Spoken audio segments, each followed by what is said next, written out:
In a world where fame rises fast and fades even faster, one artist did the impossible.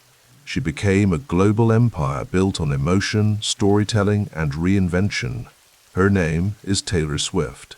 Born in Pennsylvania and raised on a Christmas tree farm, she discovered early that music wasn't just sound, it was truth wrapped in melody. She took her first songs to Nashville as a teenager, armed with nothing but a guitar, a notebook, and a refusal to be ignored.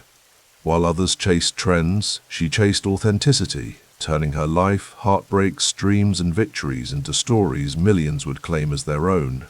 She didn't just write songs, she built worlds, eras, and visuals that defined a generation. Country prodigy, pop powerhouse, indie storyteller, touring phenomenon. Every reinvention was a calculated risk, and every risk took her higher.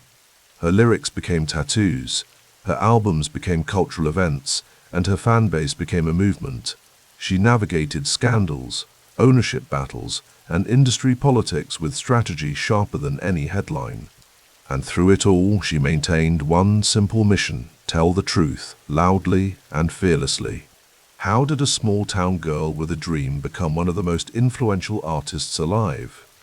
And what does her rise tell us about power, perseverance, and the art of owning your story? This is the journey of Taylor Swift, the songwriter who became a symbol, the icon who became a force, and the young woman who turned her voice into a global phenomenon. Welcome to Richie Rich Stories. Please subscribe, turn on notifications, and like the video. Feel free to share the video with your friends who love money stories. The night wind whispered through the trees of the Christmas tree farm, carrying the scent of pine and possibility. In the modest Wyomissing home, Scott Kingsley Swift leafed through financial reports, his Merrill Lynch portfolio spreadsheets illuminated by the soft glow of a desk lamp. The clock read past midnight, but the stockbroker's mind remained sharp, calculating, seeing patterns in numbers others might miss. In the next room, Andrea Gardner Swift hummed softly, reviewing marketing materials from her former career in mutual fund marketing, while checking on the sleeping form of their infant daughter. Taylor Allison Swift, born December 13, 1989, rested peacefully, unaware of the world being built around her, a world of comfortable stability and carefully cultivated opportunity. "She's still asleep," Andrea whispered, settling beside her husband. "You're working late again." Scott nodded, removing his reading glasses. "The market's volatile. The Berlin Wall came down, and everyone's talking about a peace dividend, trying to position us for whatever comes next." Andrea studied the columns of figures. After years in marketing mutual funds, she understood the language of investment, of calculated risk and patient growth. "And what do you think comes next?" "A new decade," Scott said, glancing toward the nursery. "New possibilities." The Swifts weren't wealthy by the standards they encountered in Scott's financial world, but they occupied a privileged position. Educated professionals with market literacy and connections that placed them comfortably in the upper middle class of Reagan's America. Their home in Pennsylvania represented not extravagance but stability, the foundation from which dreams could be safely launched. Summer sunlight streamed through kitchen windows as 4-year-old Taylor sat at the breakfast table, watching her mother organize the day's schedule in a leather-bound planner. Andrea had stepped away from her marketing career to focus on raising Taylor and her younger brother Austin. But she approached motherhood with the same strategic thinking that had served her in the corporate world. "What are we doing today, Mommy?" Taylor asked, legs swinging beneath the table. "We have your singing lesson after lunch," Andrea replied, making a careful note. "And then we might drive past the fairgrounds where they're setting up for next week." Scott entered, straightening his tie, briefcase in hand.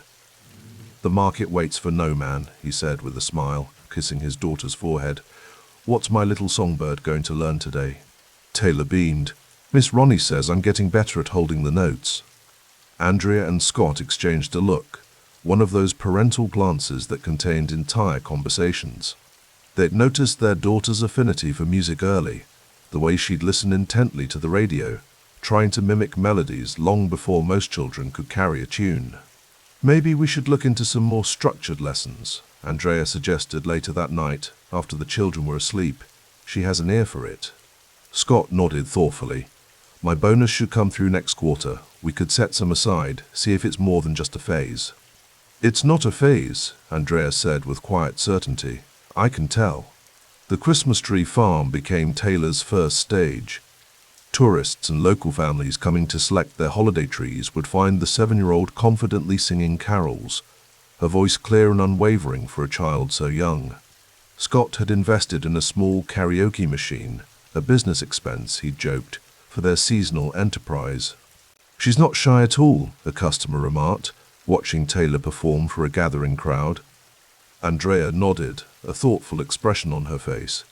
No, she never has been. Later that evening, Andrea found Taylor in her room, carefully writing in a journal decorated with music notes and hearts. What are you working on, sweetheart? A song, Taylor replied without looking up, about the family that came today with the matching red scarves. Andrea sat beside her daughter, reading over her shoulder. Even in childish handwriting, there was something remarkably observant about the way Taylor captured details, the way the mother had laughed, how the father had lifted their son to reach a high branch. You notice everything, don't you? Andrea asked. Taylor nodded. I remember the stories, like the books we read, but these are real people. Andrea brushed a strand of hair from her daughter's face. That's a special gift, Taylor. Not everyone sees the world that way. The Swiss dining room had become command central for what Scott half-jokingly called Operation Nashville. Maps, brochures, and industry magazines covered the table as Andrea researched the pathways into country music's capital. Leanne Rimes was 13 when she broke through, Andrea noted, highlighting an article. Tanya Tucker was even younger. Scott studied the financial implications, always the pragmatist. It's not just about talent, it's access, connections, being in the right rooms.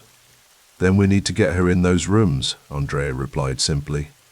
That night, Scott made phone calls to former college friends who'd settled in Tennessee, asking questions about neighborhoods, schools, and more importantly, who knew whom in Music Row. Andrea drafted a preliminary budget for what a partial family relocation might require. While her parents planned, 11-year-old Taylor sat cross-legged on her bed, alternating between her journal and a beginner's guitar, picking out melodies to match the words she'd written. The guitar had been a calculated investment. Scott had researched instructors, comparing their rates against their reputations, while Andrea had arranged Taylor's schedule to maximize practice time. This isn't a hobby for her, Andrea had insisted when relatives questioned the expense and focus. This is foundation building. The local talent show had drawn a modest crowd, mostly parents supporting their children. 12-year-old Taylor waited backstage, clutching the guitar that now felt like an extension of herself. Nervous? Scott asked, adjusting her cowboy hat, a calculated stylistic choice Andrea had suggested, knowing that country aesthetics would help frame their daughter's performance. A little, Taylor admitted, but I know what to do. Andrea squeezed her daughter's shoulder. Remember, make eye contact. Tell the story like you're speaking directly to each person. This wasn't merely motherly encouragement. It was professional coaching. Andrea had spent years in marketing, understanding how to connect products with audiences. Now, she applied that knowledge to preparing her daughter for a different kind of market. When Taylor took the stage, the transformation was remarkable. The slightly nervous girl vanished, replaced by a performer who commanded attention. Her rendition of The Star-Spangled Banner silenced the restless audience, drawing them in with unexpected maturity and control. Afterward, a local music teacher approached the Swifts. She has something special, the woman said. Have you considered professional training? We're exploring options, Scott replied diplomatically, though the family had already mapped out the next 3 years of Taylor's development, including summer trips to Nashville to test the waters. The Bluebird Cafe in Nashville was hallowed ground for songwriters. At 13, Taylor stood outside its iconic entrance, a demo CD clutched in her hand. The family had timed their vacation to coincide with an open mic night, a strategic decision months in the planning. "Are you sure about this?" Scott asked, calculating the risk. "These are serious professionals." "I'm ready," Taylor insisted. The determined set of her jaw reminded him of Andrea during her corporate days, presenting to skeptical executives. Inside, the Nashville establishment hummed with industry conversations. Music publishers, studio musicians, and songwriters nursing drinks and dreams filled the tables. The Swift family found seats, Taylor's eyes wide as she absorbed every detail of this world they'd researched but never experienced. When her name was called, she approached the small stage with practiced confidence. Andrea watched intently, noting how her daughter scanned the room, making brief eye contact with key figures they'd identified earlier. "I wrote this song about what it might feel like when someone breaks your heart," Taylor said into the microphone, her voice steady despite her youth. The room quieted, initially out of politeness, then increasingly out of interest as she performed. Her lyrics carried an emotional weight that seemed beyond her years, yet authentic in their delivery. Scott observed the room carefully, noting which industry figures leaned forward, which ones exchanged glances. Afterward, a publisher approached them, business card. "She's young, but there's something there. Has she written more?" "Journal's full," Andrea replied, accepting the card. "We're actually considering spending more time in Nashville." The publisher nodded appreciatively. "Smart move. Talent needs proximity to opportunity." The kitchen table in Wyoming had become a decision matrix. Scott's financial projections covered one side, detailing the costs of maintaining 2 residences, one in Pennsylvania and a rental in Nashville. Andrea's strategic plan occupied the other, outlining publishing contacts, vocal coaches, and potential industry showcases.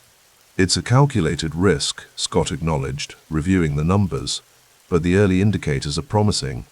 Andrea nodded, thinking of Taylor's reaction to their Nashville trip, how alive she'd seemed in that environment. "We'd need to structure it carefully. Homeschooling, maybe, to allow flexibility for auditions and writing sessions." "What about Austin?" Scott asked, thinking of their son. "We could alternate, one of us in each place," Andrea suggested. "It's temporary, a test period." This was the conversation of business partners as much as parents. Weighing investment against potential return, considering the efficient allocation of family resources toward a venture that showed promise. Later that night, they presented the idea to Taylor, framing it as both an opportunity and a responsibility. "This isn't just fun," Scott explained. "This would be work, real commitment." Taylor nodded solemnly. "I know. I've been saving my songs for this." "The music industry is business, Taylor," Andrea added. "Creative, yes, but still business. You'll need to understand contracts, royalties, publishing rights. It's not just about singing beautifully." "Will you teach me?" Taylor asked. Scott smiled. "Every day. It'll be part of your education." The rented house in Hendersonville, just outside Nashville, was modest compared to their Pennsylvania home, but strategically located for access to Music Row. Andrea had transported Taylor's bedroom decorations to maintain continuity, but added a small recording setup in the corner, a birthday gift chosen for practical development rather than mere enjoyment. Taylor sat at the desk, reviewing the notebook where she tracked meeting outcomes and industry contacts. At 14, she was developing her father's facility with organized information and her mother's instinct for relationship building. "Dan from Sony ATV called," Andrea said, entering with a stack of mail. "They want you to come in again tomorrow." Taylor nodded, adding the appointment to her schedule. "Did he say anything about the songs I left last time?" "He mentioned 'Cold as You' specifically, said it showed maturity." A smile flickered across Taylor's face, validation for the hours spent crafting those lyrics, refining melodies, practicing guitar until her fingertips went numb. Scott called that evening from Pennsylvania, where he remained with Austin during this trial period. "How did the RCA meeting go?" he asked, speakerphone allowing both Andrea and Taylor to participate. "They're talking about a development deal," Andrea replied, "but it's lengthy. They want to shape her sound, possibly delay release until she's 16 or 17. "What do you think?" Scott asked Taylor directly. She hesitated, choosing her words carefully. "I appreciate their interest, but Everything moves so slowly there, they want to change too many things. Scott made a thoughtful noise. Patience has value in building careers, but so does momentum. You're writing prolifically now. There are other labels, Andrea noted. Smaller ones maybe, but potentially more flexible. This was how the Swifts operated. Democratic in discussion, strategic in consideration, teaching Taylor to think not just as an artist, but as the steward of her own emerging enterprise. The Swift household had always valued financial literacy. While other families might discuss movies or sports at dinner, the Swifts discussed market trends, investment strategies, and the business principles that governed Scott's work at Merrill Lynch. Now, those lessons formed the foundation for Taylor's understanding of the music industry. Scott had created simplified models explaining how record deals worked, why publishing rights mattered, and how touring economies functioned. The label isn't giving you money, he explained, drawing a diagram on the whiteboard they'd installed in the Nashville rental.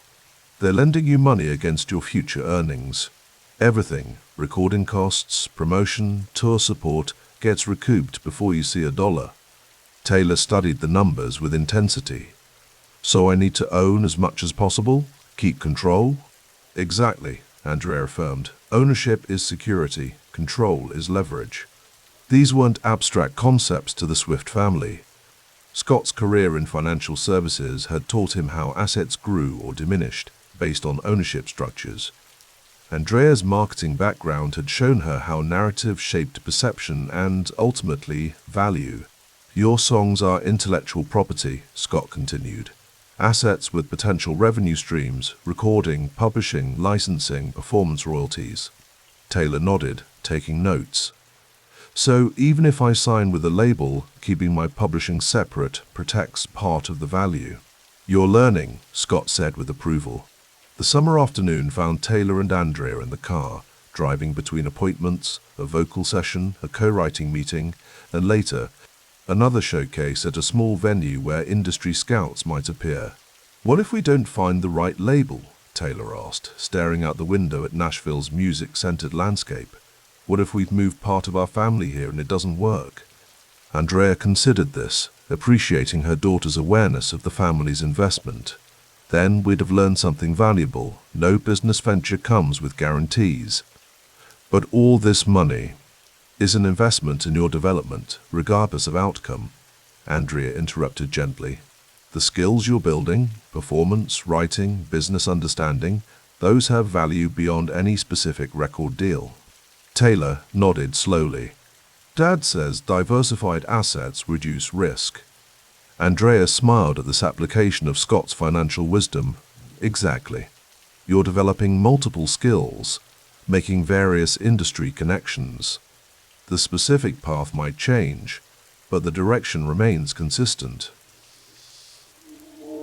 This was the Swift approach to parenting, treating their daughter not as a child with a cute hobby, but as a developing professional whose talent represented potential that required careful nurturing and strategic positioning.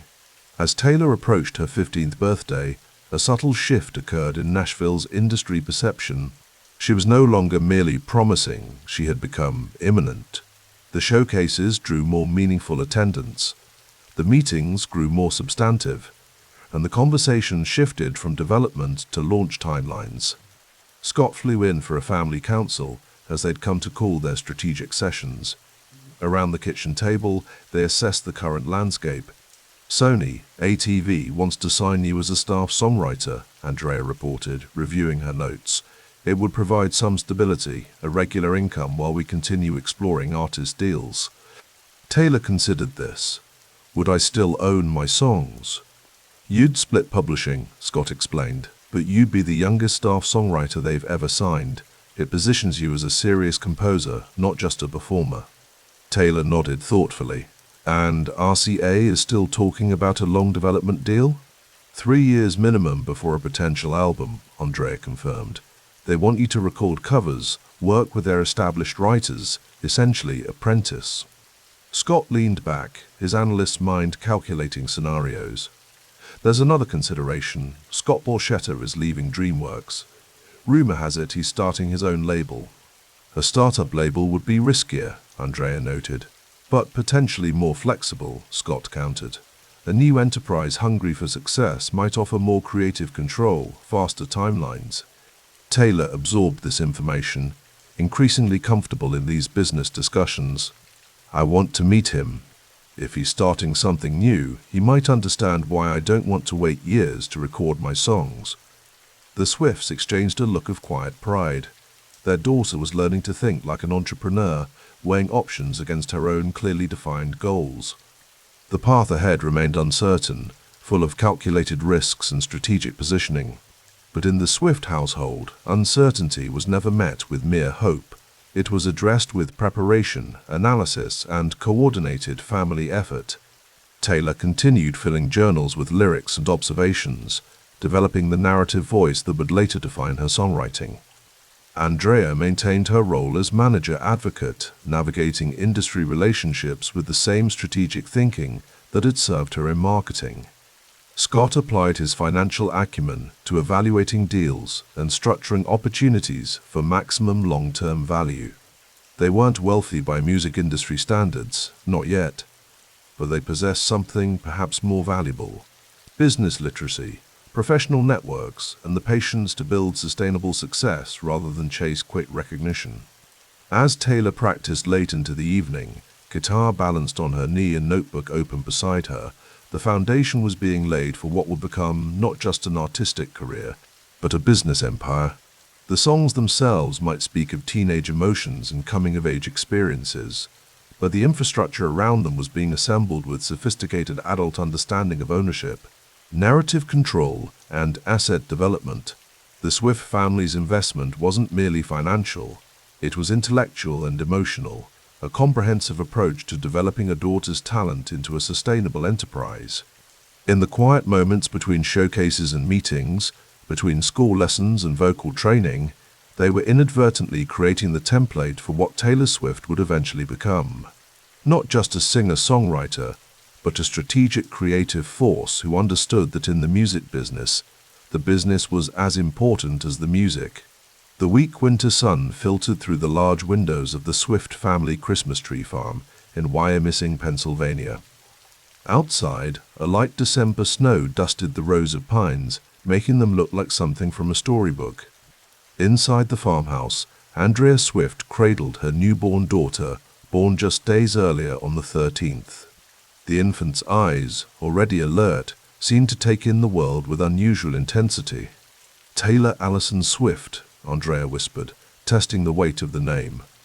Her husband Scott, a stockbroker with Merrill Lynch, looked on with pride, his financial mind already calculating college funds and future security for their firstborn.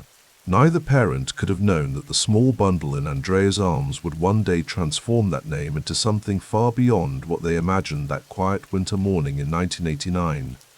The farmhouse sat on 11 acres of Christmas trees, a picturesque slice of suburban prosperity in a nation riding high on economic optimism. The Berlin Wall had just fallen. The Cold War was ending. In Washington, President Bush spoke of 1,000 points of light, while America's middle class dreamed in Technicolor. As Taylor grew from infant to toddler, the Swift household expanded. In 1992, a brother arrived, Austin completing their family portrait. The siblings would form a bond that remained steadfast even as the spotlight eventually found Taylor. For now, though, they were just two children playing among Christmas trees, collecting fireflies in summer, building snowmen in winter. By age 5, Taylor's personality had begun to emerge, observant, deliberate, with a memory that startled adults. She absorbed stories like a sponge, demanding the same books repeatedly until she memorized them word for word. When the family gathered at the piano, she'd sing along to melodies after hearing them just once, her perfect pitch evident even then. "She's different," Andrea confided to Scott one evening after Taylor had gone to bed, a stack of journals already accumulating on the child's nightstand. "She notices everything." The journals would become Taylor's first creative outlet. Even before she could properly form letters, she'd fill pages with pictograms and scribbles, insisting they were stories. By first grade, These evolved into actual words, simple poems and observations about classmates, teachers, and the squirrels that chased each other across the farm's fence posts. "What are you writing there, sweetheart?" Scott asked one afternoon, finding his 7-year-old daughter perched in a window seat, scribbling furiously. "A story about Lisa from school," Taylor replied without looking up, her pencil never pausing. "She was mean to Beth at lunch, but I think it's because her mum and dad were fighting this morning. I could tell because her backpack wasn't zipped all the way and her lunch wasn't packed right." Scott exchanged a look with Andrea. Their daughter missed nothing, filing away human behavior like a detective. More remarkably, she already understood what most adults never grasp, that people's actions often hide deeper truths.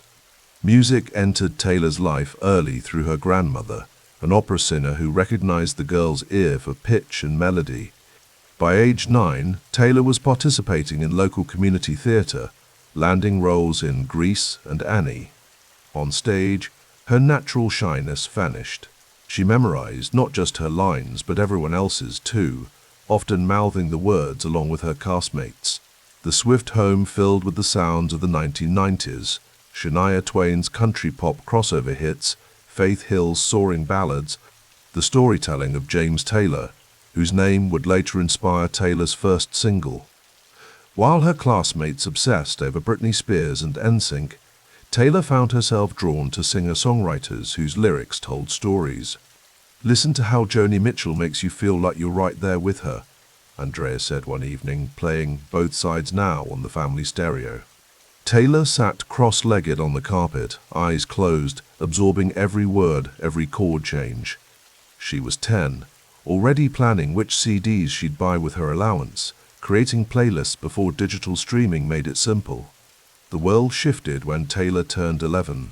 September 11th happened, changing America's mood from optimistic to vigilant. The Swifts, like families everywhere, huddled around their television, trying to make sense of the incomprehensible. That night, Taylor wrote in her journal for hours, processing emotions too complex for a child, but finding solace in putting words to paper. School was both a challenge and sanctuary. Taylor excelled academically at Wyomissing Area Junior, Senior High School, but struggled socially. Tall, lanky, with wild, curly hair and an earnestness that didn't always translate to middle school politics, she often felt like an outsider. "Why don't they like me?" she asked her mother after another lunch period spent alone. "Because you're different," Andrea answered honestly, "and different is hard until it's wonderful."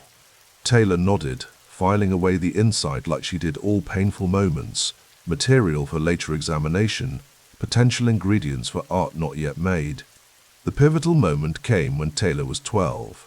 Scott Swift, noticing his daughter's growing obsession with music, found a local guitar teacher named Ronnie Kremer. The first lesson changed everything. "I want to learn this one," Taylor said, bringing in a Leanne Rimes CD. Ronnie raised an eyebrow. Most kids her age wanted to play the latest radio hits, not analyze country ballads. That's pretty advanced for a beginner. "I'll practice every day," Taylor promised. And she did. Her fingers bled from pressing the steel strings, forming calluses that became badges of honor. She practiced until her parents had to insist she stop for dinner, for homework, for sleep. Within months, she was not just playing but writing. Simple songs at first, then increasingly complex ones that merged her journaling habit with her new musical vocabulary. "I wrote a song about math class," she announced at dinner one night in 2002. Austin rolled his eyes while Scott and Andrea exchanged amused glances. "Let's hear it," Scott encouraged, though he expected something childish.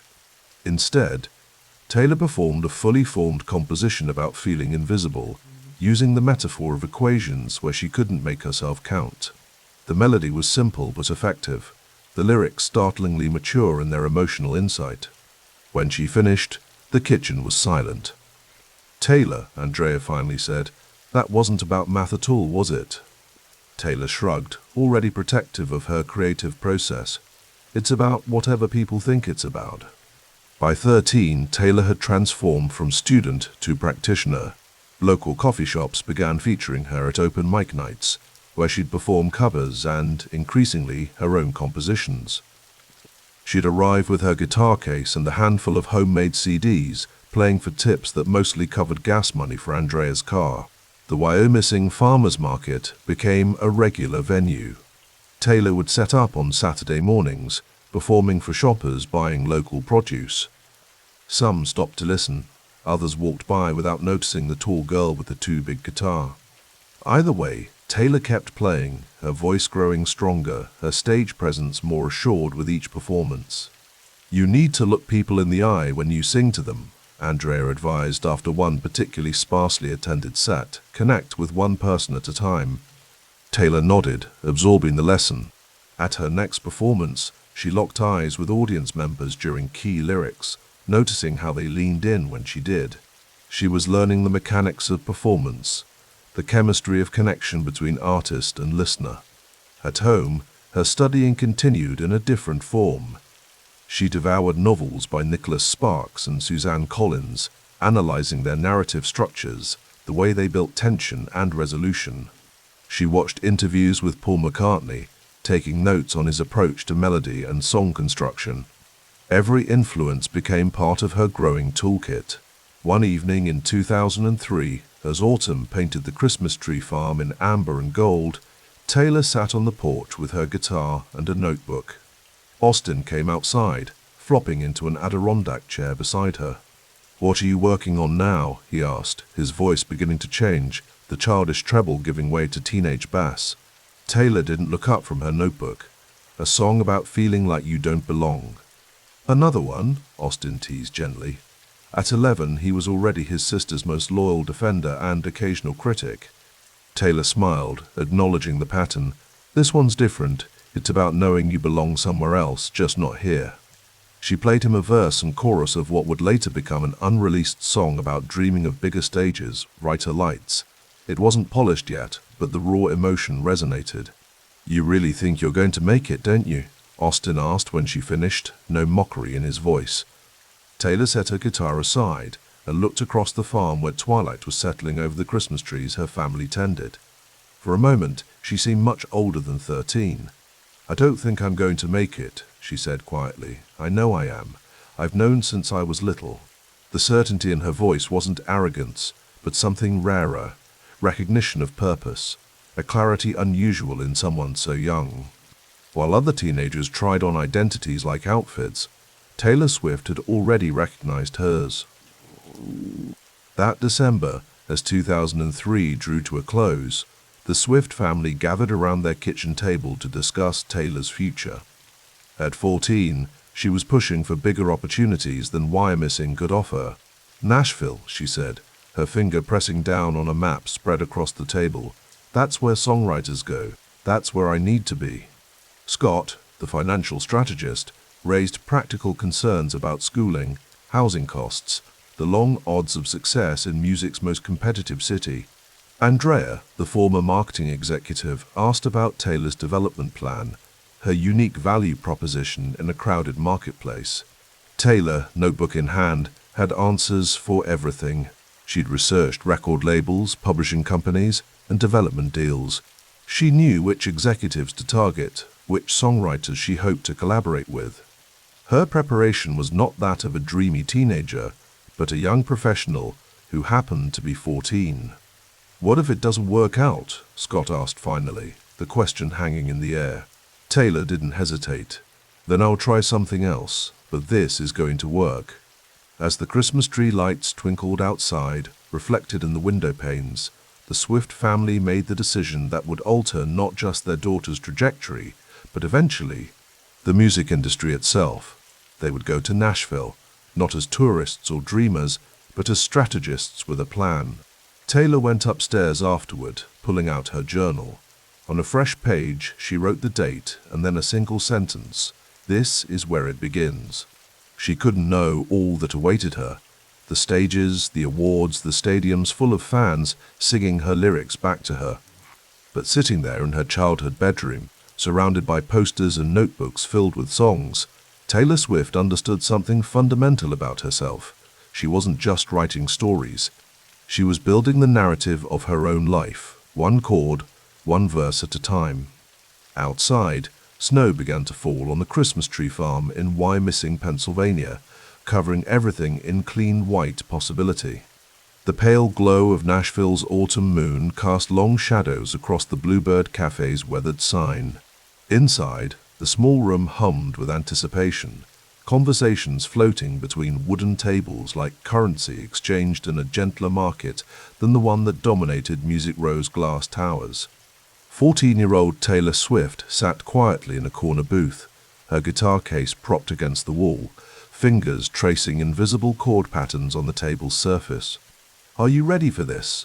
asked Andrea Swift, studying her daughter's face for any trace of doubt.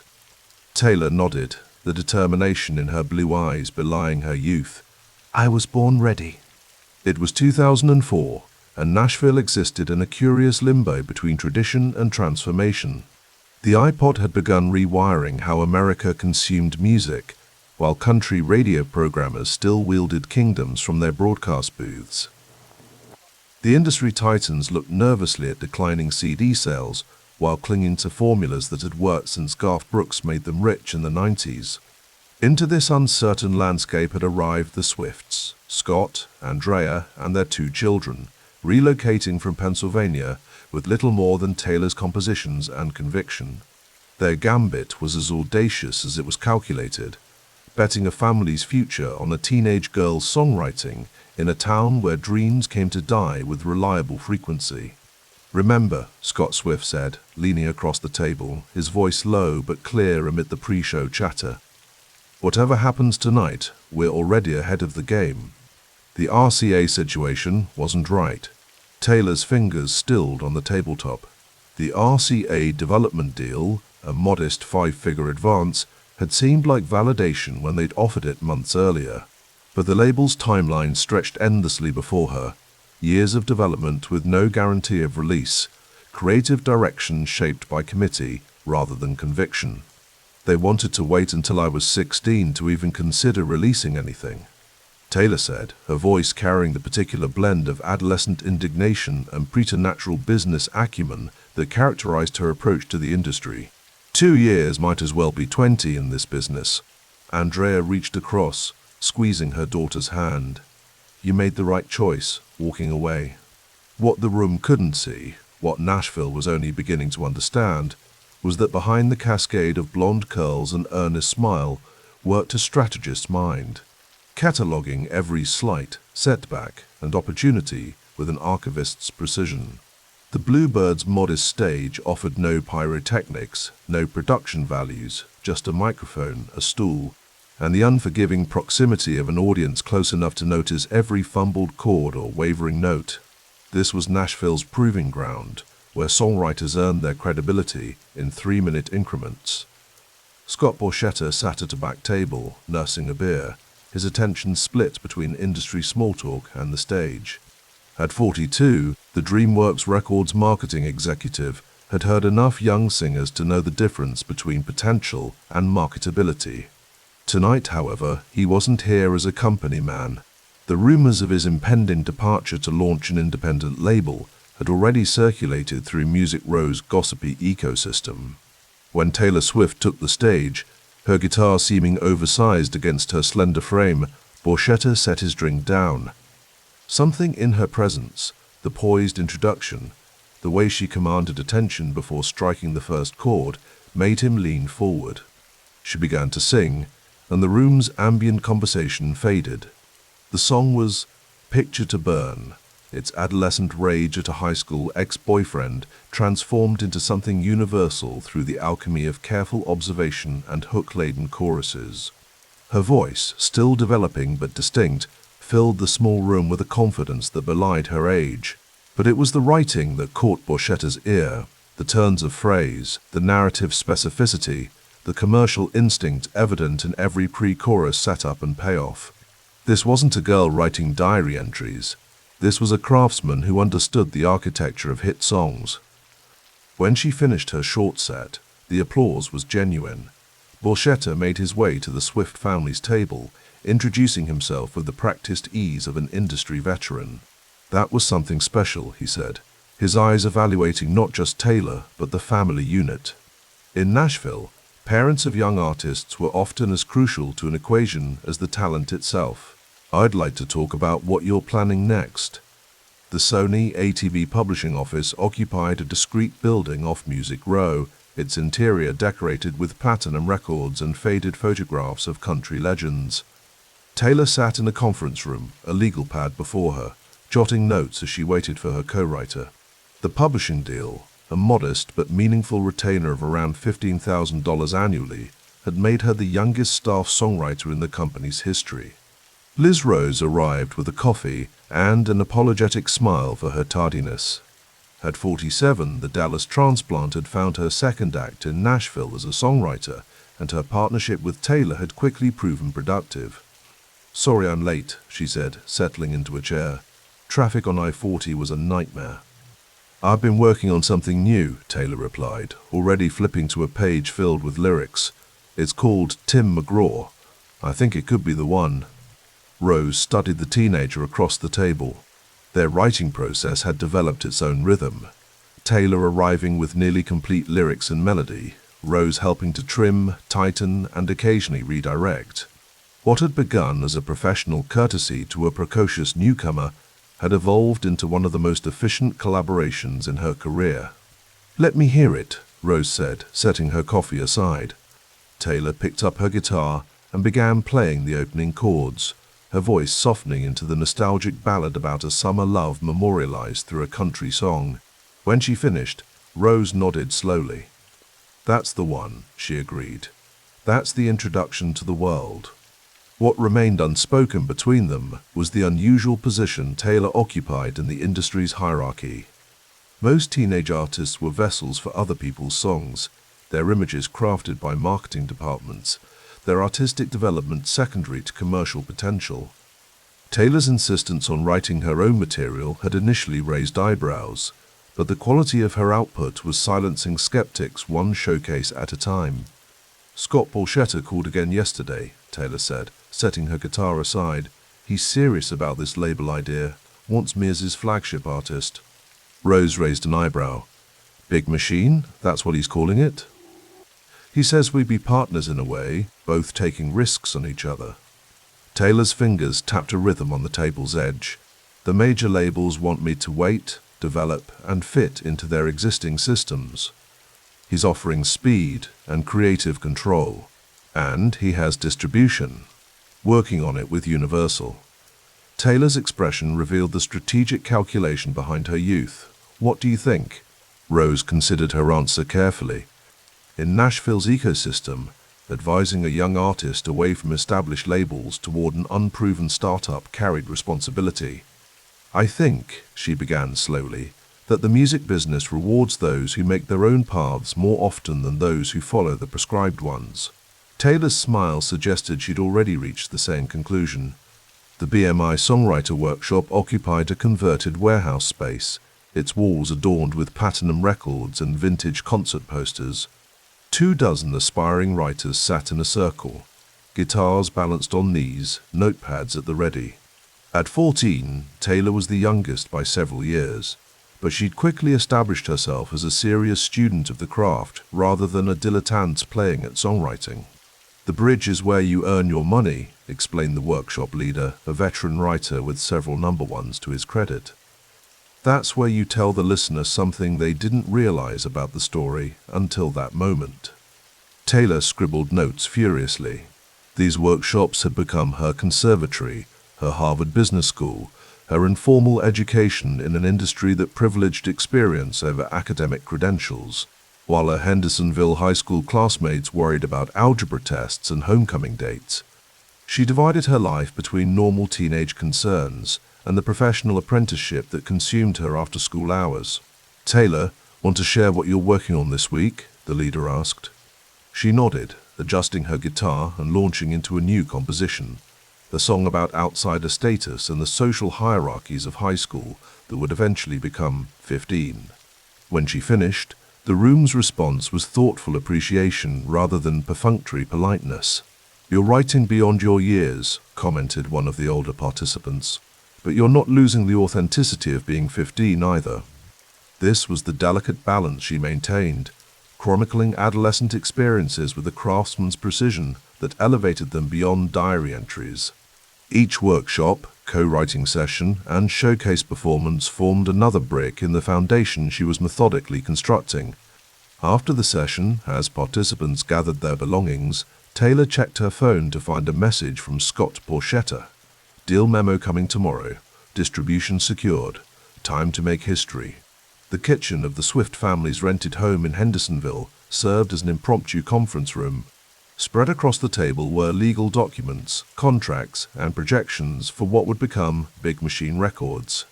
Scott Swift studied the papers with the careful eye of a financial professional, occasionally making notes in the margins. The distribution through Universal looks solid, he said, glancing up at his daughter.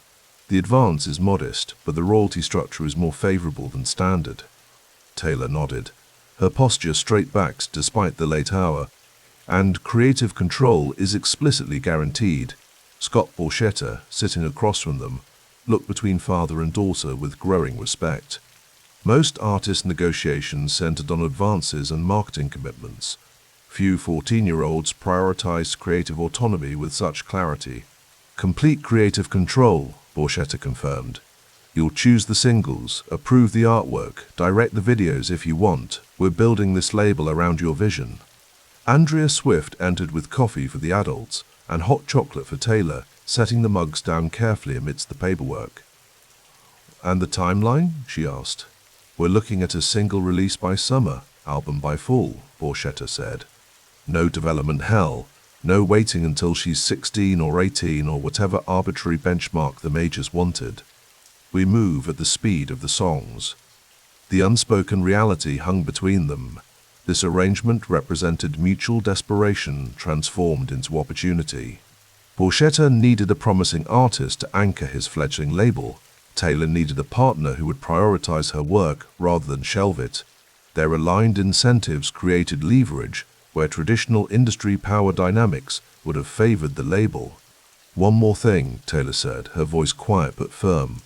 I want to produce my own songwriter documentaries, showing how the songs come together, from idea to studio, for the website. Borchetta looked surprised, then thoughtful. That's actually brilliant. Most artists hide their process. You want to showcase yours. People connect to stories behind songs, Taylor said simply. I want them to see how they're built. The strategic instinct revealed in this suggestion, understanding that transparency could create deeper fan engagement rather than diminishing mystique, highlighted the unusual mind behind the teenage exterior. While her peers worried about being perceived as authentic, she recognized that demonstrating authenticity through process would forge stronger connections than mere image ever could. Scott Swift watched this exchange with quiet pride. His daughter, navigating an industry notorious for exploiting young talent, had somehow positioned herself as a partner rather than a product, a collaborator rather than a commodity. As the meeting concluded and Borchetta gathered his papers, he paused at the door. You know, most artists your age are just happy to have a deal. They take whatever's offered. Taylor met his gaze steadily. I'm not interested in just having a deal. I'm interested in having the right deal. The words hung in the air, a declaration of intent from a newcomer who understood that in Nashville's ecosystem, leverage came not just from talent, but from strategic patience and the willingness to walk away from the wrong opportunity while waiting for the right one. After Borchetta left, the Swift family remained at the kitchen table, the weight of the decision before them palpable in the midnight quiet. This is a risk, Scott acknowledged. Big Machine doesn't exist yet. The majors are established, with proven track records. Taylor traced the rim of her mug with one finger, considering. The majors wanted me to wait. He wants to run. I'd rather partner with someone hungry enough to move at my pace. Andrea looked between them. Then we're decided. Taylor nodded, a slight smile forming. We're decided. We bet on the person who needs us as much as we need him. The moonlight filtered through kitchen curtains, illuminating three faces united in purpose, and the stack of papers that would, in time, launch not just a career but a business empire. All beginning with a teenage girl's insistence that her songs deserve to be heard now, not later, and on her own terms. The Nashville apprenticeship was ending. The big machine gamble was about to begin. The soft afternoon sun filtered through the thin white curtains of the tour bus, casting long shadows across the narrow hallway. Taylor Swift sat cross-legged on the compact bunk bed, her blonde curls falling around her face as she hunched over her guitar. Her fingers, already calloused from endless hours of practice, moved deftly across the strings as she worked through a new bridge for a song she'd started writing the night before. Outside, the interstate hummed with the steady flow of traffic. Another city, another radio station, another chance to introduce herself to an audience that didn't yet know her name. 5 minutes, Taylor, called a voice from the front of the bus. She nodded, though no one could see her. At 16, soon to be 17, Taylor had developed a ritual precision to these moments. She carefully set her guitar aside, reached for her makeup bag, and reapplied her lip gloss with practiced efficiency. The small mirror reflected tired eyes. She'd been up since 5 a.m., balancing high school coursework with the grinding schedule of a debut artist. Ready? Scott Borchetta appeared in the doorway, his expression a mixture of nervous energy and calculated confidence. As the founder of Big Machine Records, he had bet the future of his fledgling label on this tall, earnest teenager with an uncanny gift for translating teenage emotions into country melodies. Ready, Taylor confirmed, tucking her journal into her bag. Every interaction, every heartbreak, every fleeting feeling, all meticulously documented, potential material for the songs that were slowly finding their way to listeners across the country. The radio station was like dozens of others she'd visited since Tim McGraw had begun its slow climb up the country charts. Fluorescent lights, coffee-stained carpets, and promotional posters covering the walls. But Taylor approached each visit with the same unwavering enthusiasm, as if it were her first time on air. "We've got a special guest in the studio today," the DJ announced, his voice sliding into that practiced radio cadence. "She's got a hit with Tim McGraw, and her self-titled debut album is gaining traction. Please welcome Taylor Swift." Taylor leaned toward the microphone, her smile audible in her voice. "Thanks so much for having me. I'm so excited to be here." The interview flowed with the practiced rhythm of questions she'd answered dozens of times when she started writing songs, moving to Nashville, the story behind Tim McGraw. Taylor answered each one as if sharing a secret with a close friend rather than broadcasting to thousands of anonymous listeners. "So what's it like opening for Rascal Flatts?" the DJ asked. "Absolutely incredible," Taylor replied, her enthusiasm genuine despite her exhaustion. "Every night I get to watch their show and learn so much. The crowds have been so welcoming, and I'm just trying to soak up every bit of experience I can." What she didn't mention was the grueling schedule. 15-minute sets played to half-empty arenas as people found their seats, the 4 a.m. load-ins, the long drives between venues, the modest paycheck that barely covered expenses.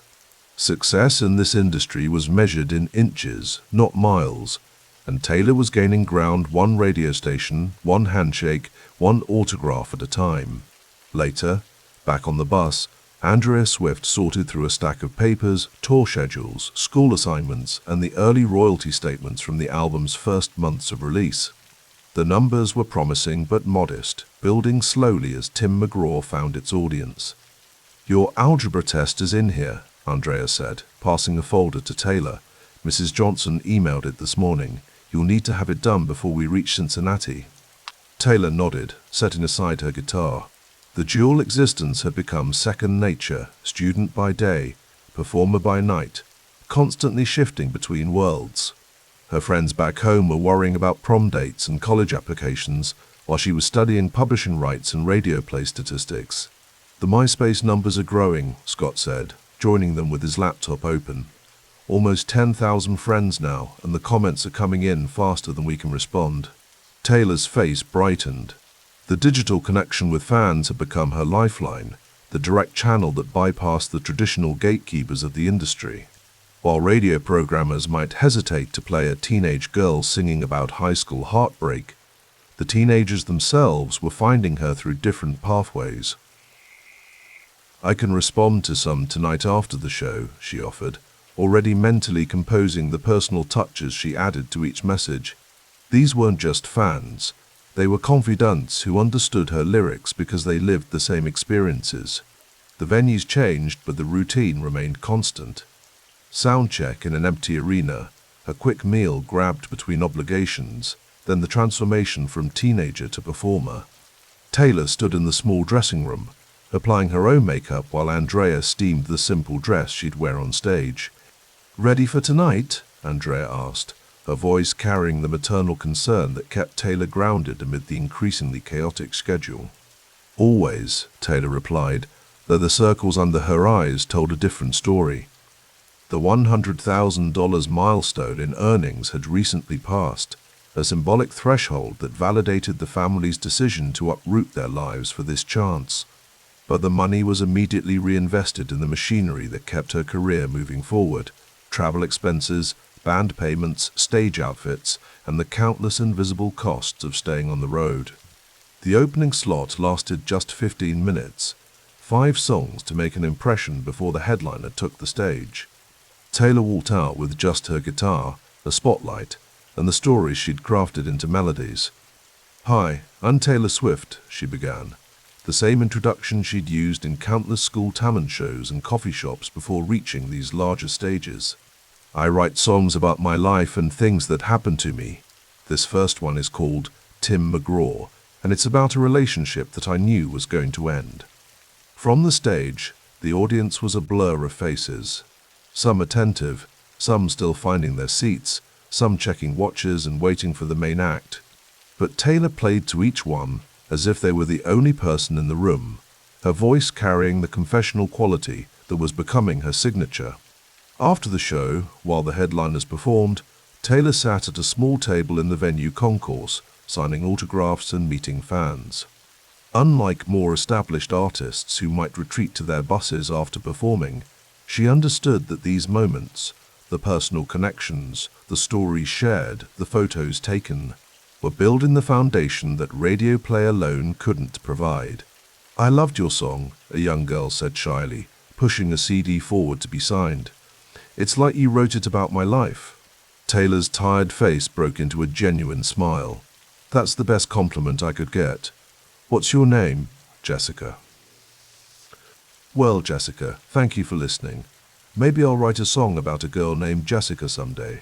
The interaction lasted less than a minute, but Taylor gave it her complete attention, the same focus she applied to every aspect of this carefully constructed career.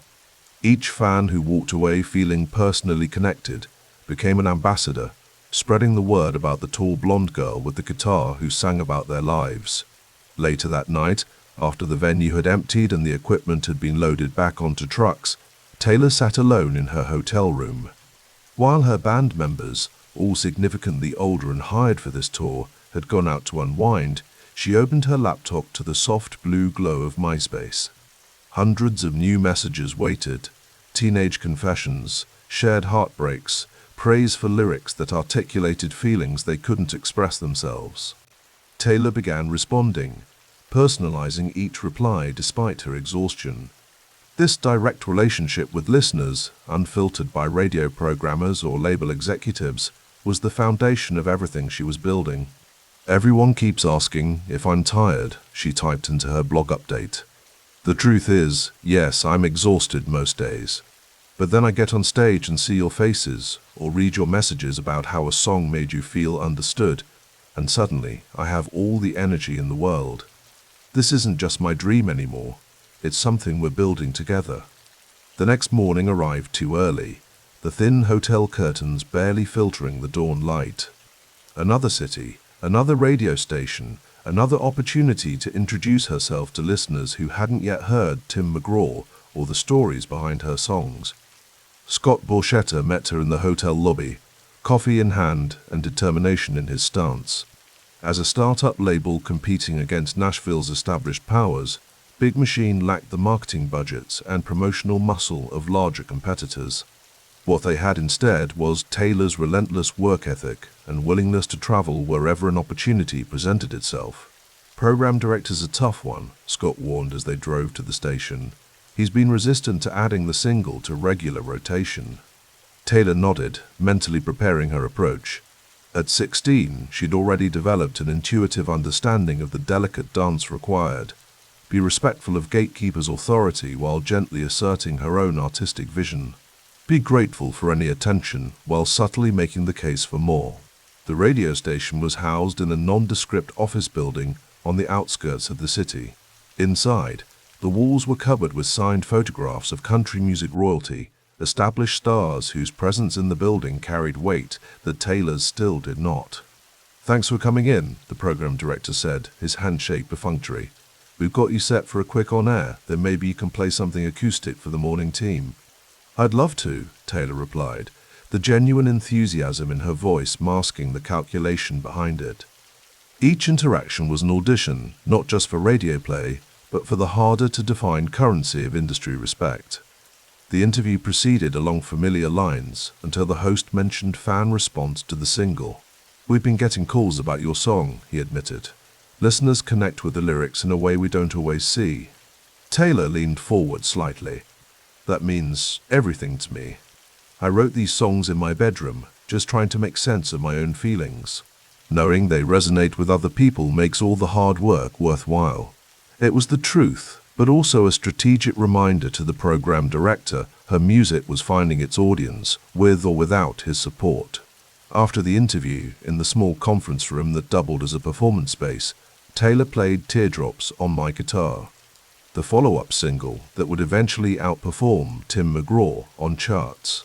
The stripped-down version, just her voice and guitar, showcased the songwriting that differentiated her from more polished but less personal competitors. The program director's expression softened slightly. "You wrote that yourself? All of it?" "Every word," Taylor confirmed, the quiet pride in her voice reflecting the value she placed on authorship in an industry where many young artists relied on professional songwriters. Back in the car, Scott's phone rang, the first of dozens of calls that would punctuate the day as he worked to leverage each appearance into more opportunities. "That was the Midwest tour coordinator for Brad Paisley," he said after hanging up. "They're considering us for the opening slot this summer." Taylor's eyes widened. A step up from their current position, with larger venues and broader exposure.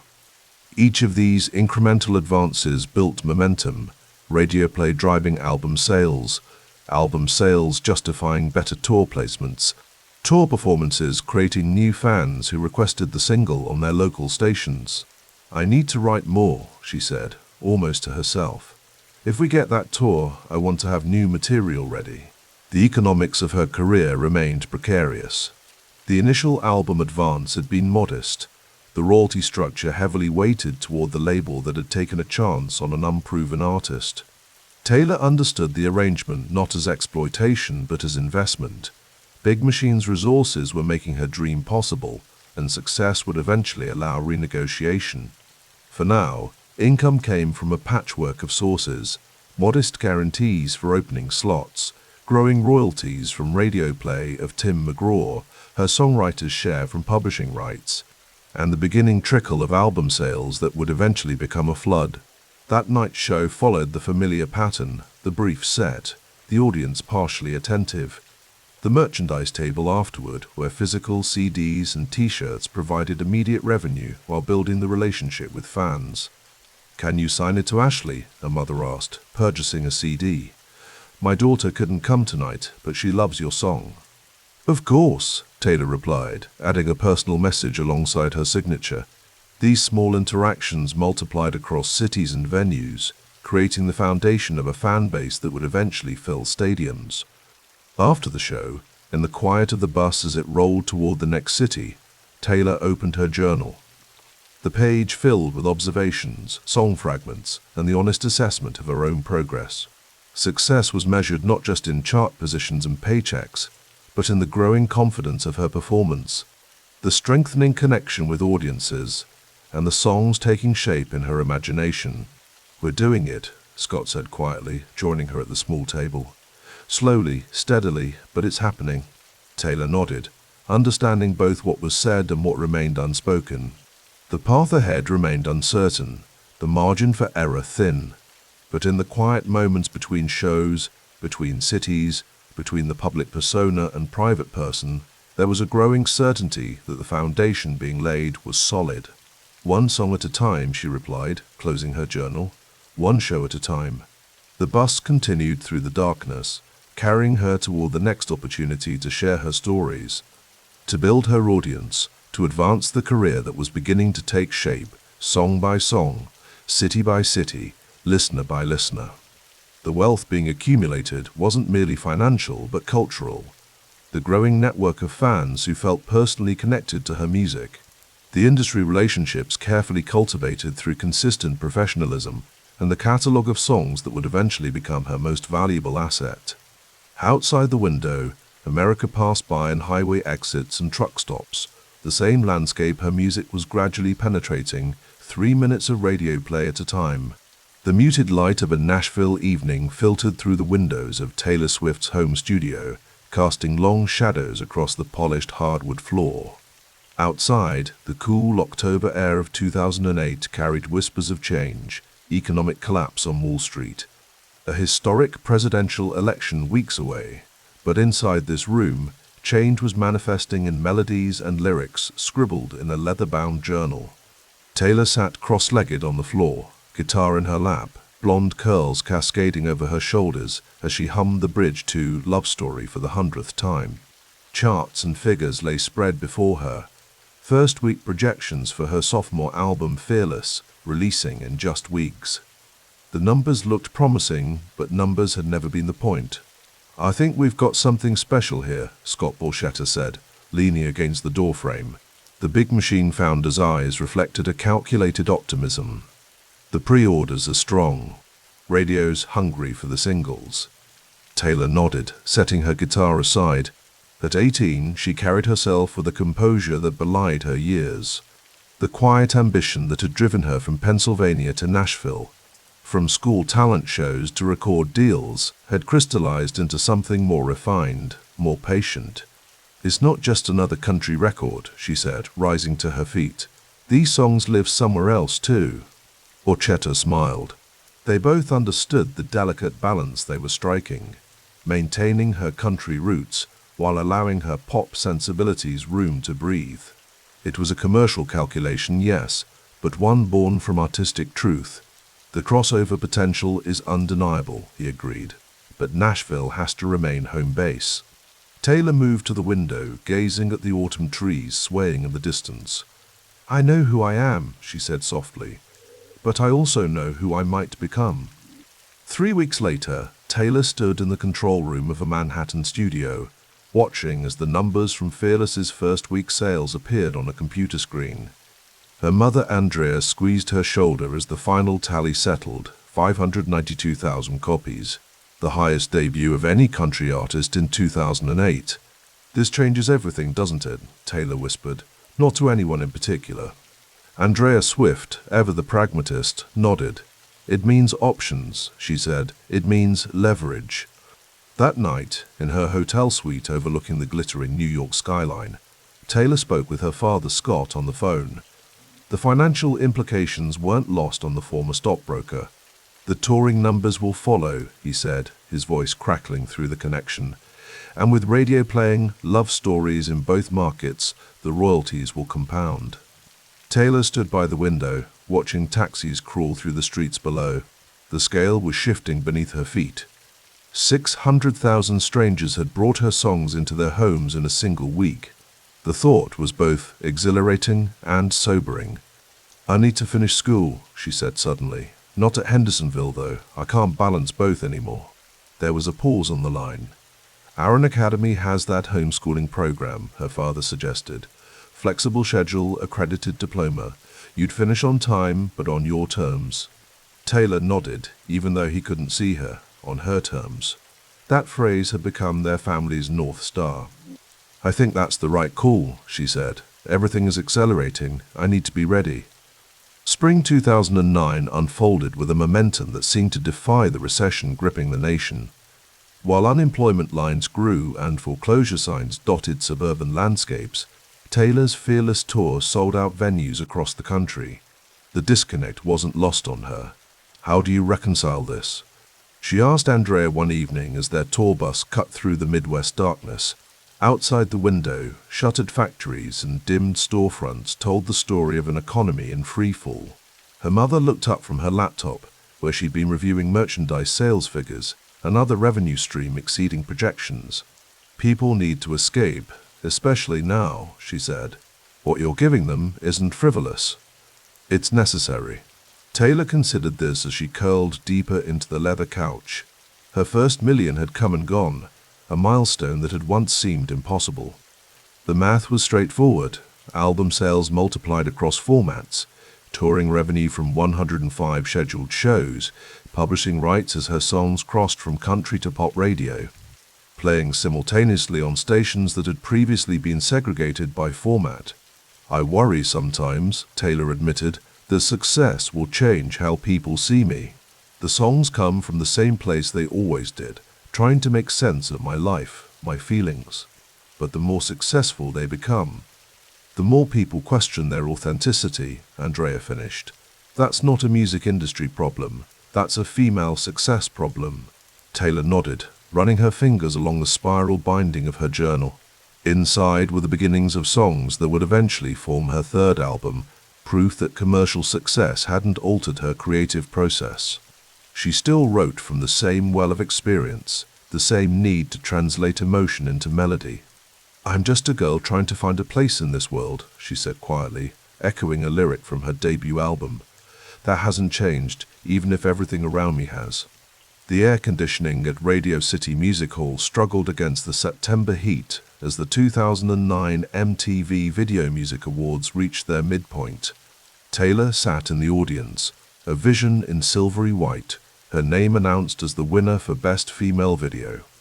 The unreality of the moment, a country artist winning at MTV, hadn't fully registered when she took the stage. Thank you so much for this award, she began, heart racing but voice steady.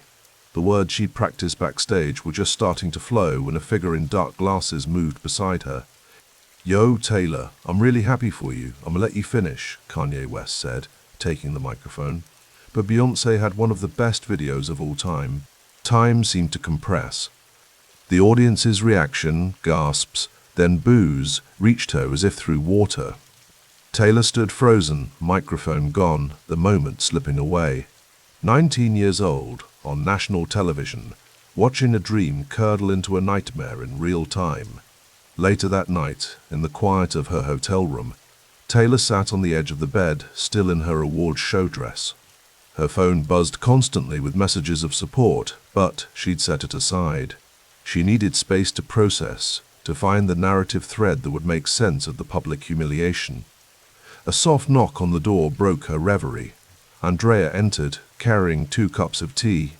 You did nothing wrong, her mother said immediately, sitting beside her. Nothing. Taylor accepted the tea, letting the warmth seep into her hands. I know, she said, and meant it. It's just, everything was going so perfectly. Top-selling album, crossover success, Grammy nominations. Maybe this is the universe's way of keeping things in balance. Andrea shook her head. That's not how it works. Success attracts scrutiny, always has. Taylor was quiet for a moment, sipping her tea. I'll write about it, she said finally. Not right away, but eventually when I understood what it meant. Later that night, Taylor would watch the remainder of the broadcast and see Beyoncé, accepting Video of the Year, invite her back to the stage to finish her speech. It was a gesture that would be dissected by cultural critics for years to come. 2 women navigating an industry built on their commodification, finding momentary solidarity. Thank you, Taylor said when it was over, embracing Beyoncé briefly before turning to the crowd. I had always dreamed about what it would be like to maybe win one of these someday, but I never thought that it would actually happen. The words were simple, authentic. The same voice that had carried her from Pennsylvania to Nashville to this unlikely stage. But something else was happening too, something Taylor could feel but couldn't yet name. A narrative was forming around her, one partly of her design but increasingly influenced by forces beyond her control. December 2009 brought Nashville's first real snow of the winter. Taylor sat in a downtown coffee shop, watching white flakes gather on the sidewalk as passers-by hurried past with holiday shopping bags. Across from her, Abigail, her high school friend, a connection to her life before fame, stirred honey into her tea. "So," Abigail said, studying Taylor's face, "Time magazine's 100 most influential people. That's new." Taylor smiled, a hint of embarrassment coloring her cheeks. "It's surreal, all of it."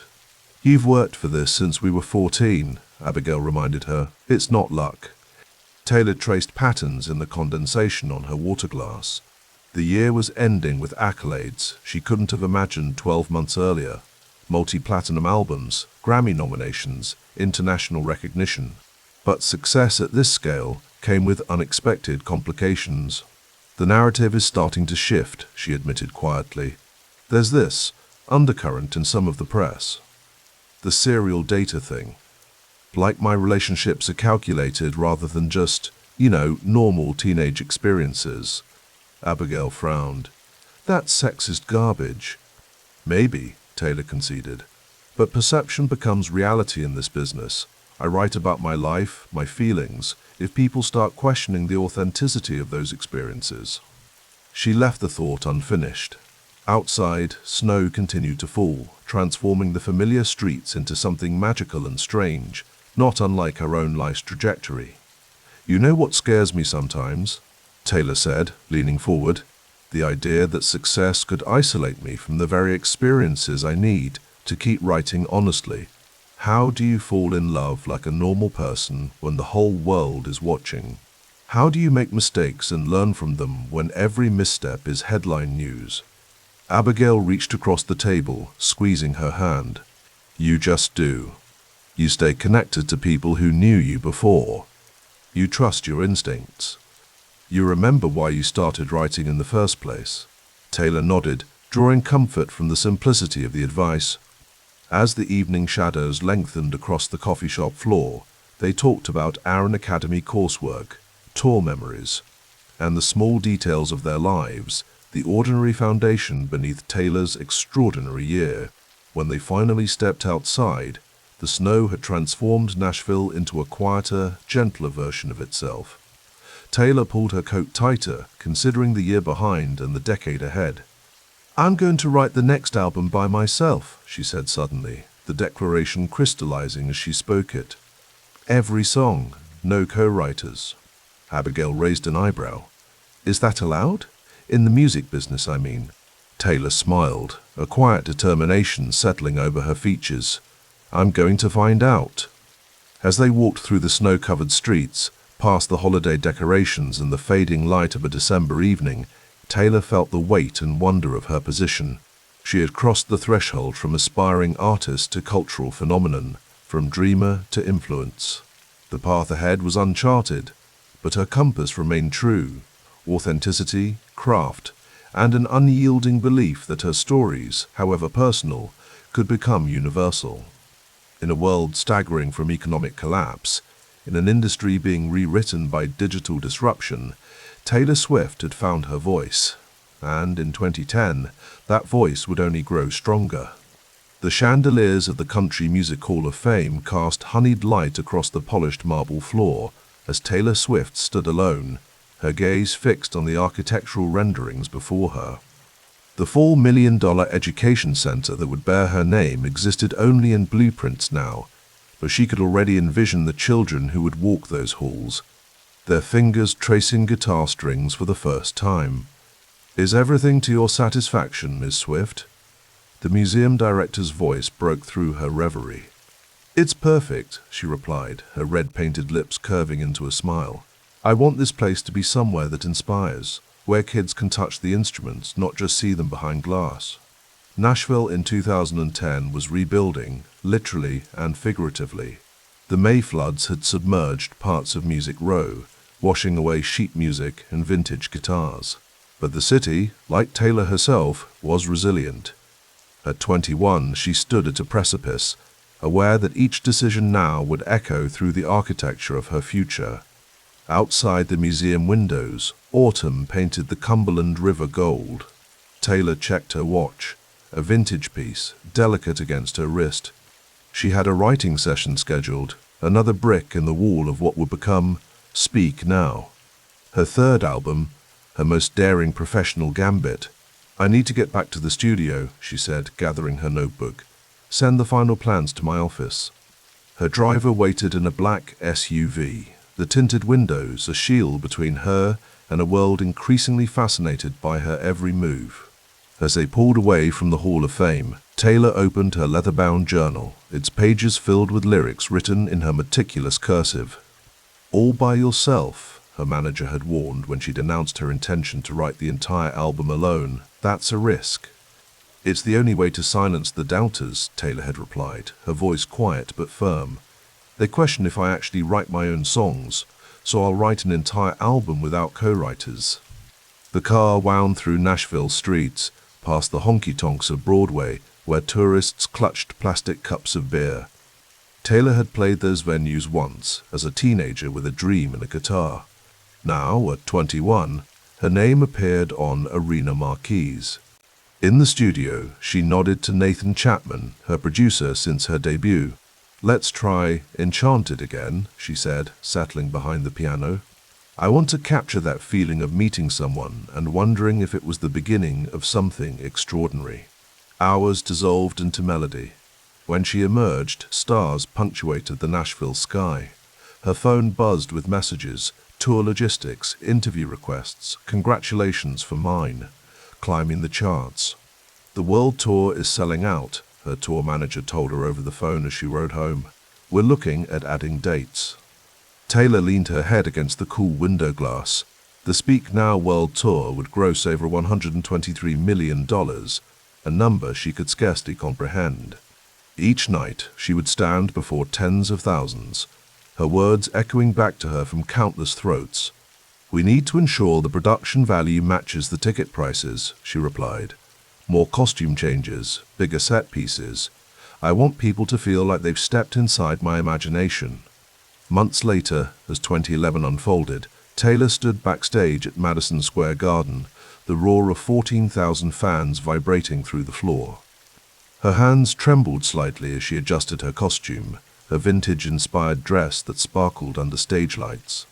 2 minutes, a stagehand called. Taylor closed her eyes, centering herself. The tour had become a juggernaut, each night a carefully orchestrated spectacle. She had crossed the threshold of earning her first $10 million in a year, a milestone that felt surreal for a girl who'd grown up on a Christmas tree farm in Pennsylvania. "Ready?" asked her backup singer, adjusting her earpiece. Taylor nodded, her eyes clear and focused, always. As she took the stage, the crowd's energy crashed over her like a wave. For the next 2 hours, she transformed from business strategist to storyteller, each song a chapter in the narrative she was carefully constructing. Later that night, in the quiet of her hotel suite overlooking Manhattan, Taylor reviewed contracts for her CoverGirl campaign. The business diversification strategy had been her idea, building income streams that didn't depend solely on music. "Your brand partnerships are impressive," her financial advisor had noted during their quarterly review, "but you're still making most of your money from touring and publishing." "That's by design," Taylor had replied. "The partnerships are supplemental, the songs are the foundation." She set aside the contracts and opened her laptop, scrolling through music blogs. The reviews of Speak Now had been glowing, many critics highlighting her solo writing credits with newfound respect. She'd proven her authorship beyond doubt, silencing the whispers that had followed her since Fearless. The calendar on her desk was marked with red circles, tour dates spanning continents. At each stop, she would meet with local radio stations, pose for photos with fans selected through contests, and perform acoustic sets at surprise locations. The machine of her career required constant feeding, constant motion.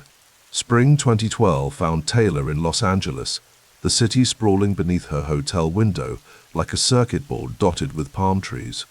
She adjusted her sundress and checked her reflection in the mirror. "Max and Shellback are waiting in the studio," her assistant reminded her, handing Taylor her phone.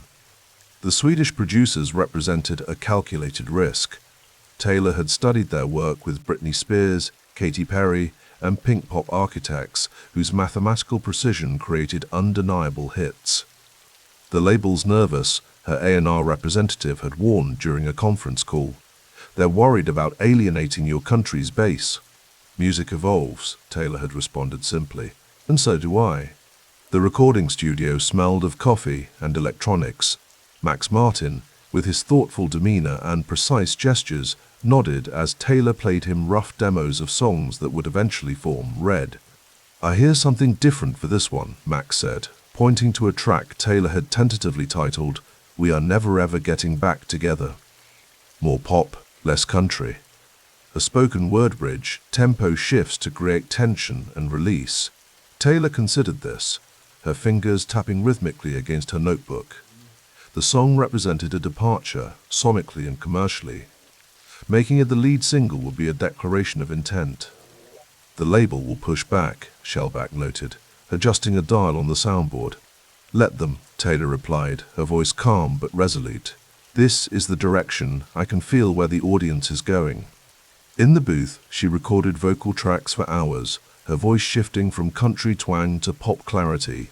When they played back Never Ever, the room fell silent. That's a #1 record, Max said finally, a rare smile crossing his face. He was right. Months later, as summer heat shimmered over Nashville, Taylor received the call, We Are Never Ever Getting Back Together, had become her first Hot 100 #1. The pop door had not just cracked open, it had swung wide. That evening, she celebrated quietly, sitting on her balcony with a glass of wine as fireflies punctuated the darkness.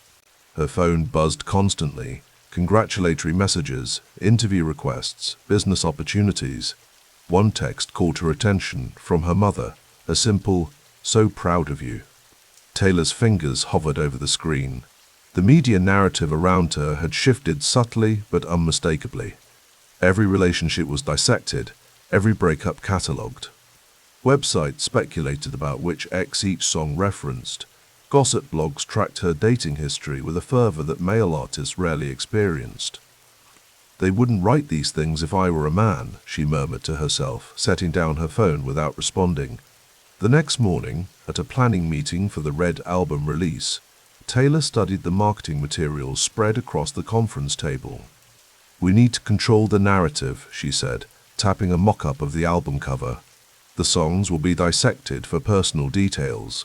Let's redirect the conversation to sonic experimentation, the genre blending. Her publicist nodded, making notes. The tabloids are already running with the relationship angle. It sells papers. And albums, Taylor acknowledged with a wry smile. But it's a double-edged sword. Later that week, as autumn painted Nashville in crimson and gold, Taylor visited her education center at the Country Music Hall of Fame. Construction had begun, the skeletal framework rising from concrete foundations. We'll need you for the ribbon cutting next year, the project manager explained, guiding her through what would become classrooms and exhibition spaces. Taylor nodded, envisioning children learning to play guitar, to write lyrics, to transform their experiences into art as she had done. The $4 million donation represented more than philanthropy. It was an investment in the infrastructure of music itself. Will there be spaces where they can perform, she asked, pausing in what would become the main hall. Yes, a small stage, professional lighting. We want them to experience what it feels like to share their music. Taylor smiled, remembering her own childhood performances, talent shows, coffee shops, the painful and necessary baptism of public vulnerability. Make sure there are enough electrical outlets, she added. For recording equipment, some of them will want to document everything. As 2012 waned, Taylor sat in her home studio, surrounded by notebooks filled with lyrics. Red was complete, already pressing in factories across the country. The Max Martin collaborations had changed her trajectory, opening possibilities that stretched beyond Nashville's horizon. Her phone rang, her business manager, with updates on tour projections and merchandise sales. The economics of Taylor Swift had become a complex equation, publishing rights, touring revenue, brand partnerships, and strategic investments. The tour will be our biggest yet, he explained. Stadium shows, international dates. We're projecting gross revenues that could double the Speak Now tour. And the production costs, Taylor asked, ever mindful of margins. Significant, but the per-ticket yield justifies the investment. After the call, Taylor walked to her window, watching darkness settle over the Cumberland River. She was 23 now, with 3 albums, multiple world tours, and a business empire that generated millions. Yet in quiet moments like this, she still felt like the girl who'd moved to Nashville with a guitar and a dream. The difference was that now she understood the machinery that transformed art into commerce, emotion into empire. She returned to her piano, fingers finding the opening chords of a new song. The melody was pure pop, a departure from her country roots, but true to the artistic evolution she'd carefully charted. "One step at a time," she whispered to herself, an affirmation and a strategy. Outside, Nashville continued its evening rhythm, tourists crowding Broadway bars, songwriters nursing drinks and trading verses, record executives calculating tomorrow's trends. And in her quiet studio, Taylor Swift composed the next movement of a symphony only she could hear, one that would eventually echo around the world. The Manhattan night stretched vast and glittering beyond the floor-to-ceiling windows of the Tribeca penthouse. Taylor Swift stood silently, one hand pressed against the cool glass, watching the city that never sleeps breathe beneath her. 14 stories below, yellow cabs crawled like luminous insects through the grid of streets. She had chosen this particular corner of New York deliberately, not just for the space or the security, but for what it represented, reinvention. "Jack's coming over in an hour," she said to her publicist, Tree Payne, who sat at the kitchen island scrolling through the day's media alerts on her iPad. "We need to finish the bridge on Out of the Woods." Tree nodded without looking up. "The Wall Street Journal wants your op-ed by tomorrow morning," she reminded Taylor, "and Spotify keeps calling." Taylor's reflection gazed back at her from the window. At 24, she stood at a precipice, not a crisis, but a calculated transformation. The Rhode Island estate she purchased last year for $17 million had been the first chess piece. This Tribeca sanctuary was the second. The board was set, the game in motion. "Let Spotify wait," Taylor said quietly. "They need to understand that this isn't personal, it's structural." She moved away from the window toward the white grand piano that anchored the living room. Her fingers traced the polished surface, but didn't press the keys. The songs for 1989 were nearly complete, 13 tracks that would telegraph her message to the industry and her fans alike. Country music's princess had shed her sparkly guitars and ball gowns. Something more sophisticated had emerged.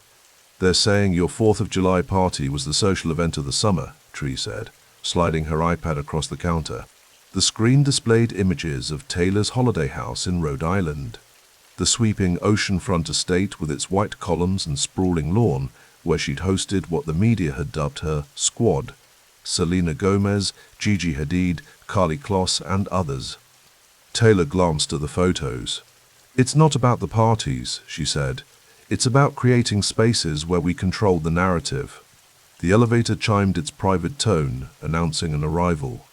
Moments later, Jack Antonoff entered the apartment, guitar case in one hand, laptop bag slung over his shoulder. "I think I solved our problem," he announced without preamble, his eyes bright with creative excitement. The synth pattern was fighting the vocals on the chorus. Once I thinned it out, the whole thing opened up. Taylor felt the familiar spark ignite. The creative chemistry that had made their collaboration so productive since they'd first worked together on Sweeter Than Fiction for the One Chance soundtrack last year. In Jack, she'd found not just a producer, but a musical confidant who understood her vision for a sound that paid homage to the 1980s while remaining unmistakably current. "Show me," she said, gesturing toward her home studio. As they worked into the night, the song took shape, another piece of the architecture she was building. Jack's synthesizers laid a foundation beneath Taylor's carefully crafted lyrics about anxiety and temporal fragility. The track would join Shake It Off as another step away from her country roots, a deliberate sonic shift that mirrored her physical relocation from Nashville to New York. Around midnight, they paused, the skeleton of Out of the Woods pulsing through the studio monitors. "This album is going to change everything," Jack said, leaning back in his chair. It has to, Taylor replied. The industry is transforming. Artists who don't adapt will disappear. Speaking of which, Jack hesitated. What are you going to do about the streaming situation? Taylor's expression grew focused. I'm pulling the catalog from Spotify when 1989 releases. Jack raised his eyebrows. That's a bold move. Your label's okay with it? They understand my position, she said carefully. Music has value. Art has value. The model where my songs earn a fraction of a penny per stream while they build billion-dollar valuations isn't sustainable. You'll take heat for it. I'll take heat either way, she countered. But this way, at least I'm standing for something. The Wall Street Journal piece spells it out. I'm not against the future. I'm against devaluing the present. The following morning, Taylor sat at her kitchen table, reviewing the final draft of her op-ed. Beyond the windows, Manhattan awoke to a crisp autumn day, the kind that felt charged with possibility. Her stylist, Joseph Cassell, would be arriving later to discuss wardrobe concepts for the album's visual aesthetic. High-waisted skirts, crop tops, a refined palette that would telegraph sophistication. Her phone buzzed with a text from Selena Gomez. Breakfast, I'm downtown. 20 minutes later, they sat in a discreet corner of a Tribeca cafe, sunglasses providing thin disguise against recognition.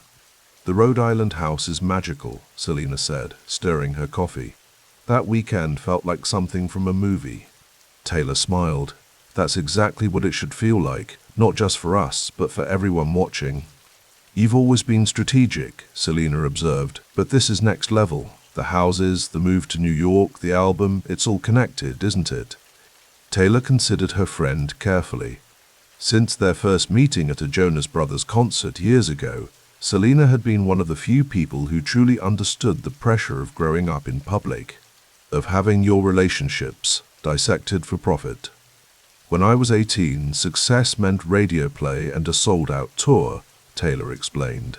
Now it means creating an ecosystem where my work retains its value and my narrative remains mine.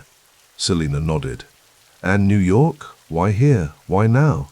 Taylor gazed out the cafe window at the pedestrians hurrying past, each locked in their private world. Nashville will always be where I learn to write, to perform.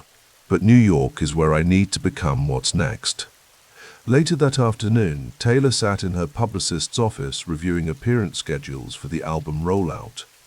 T-Pain had joined her team earlier that year, bringing a steadying influence to Taylor's public narrative after a period when tabloids had seized upon her dating history as fodder for ridicule.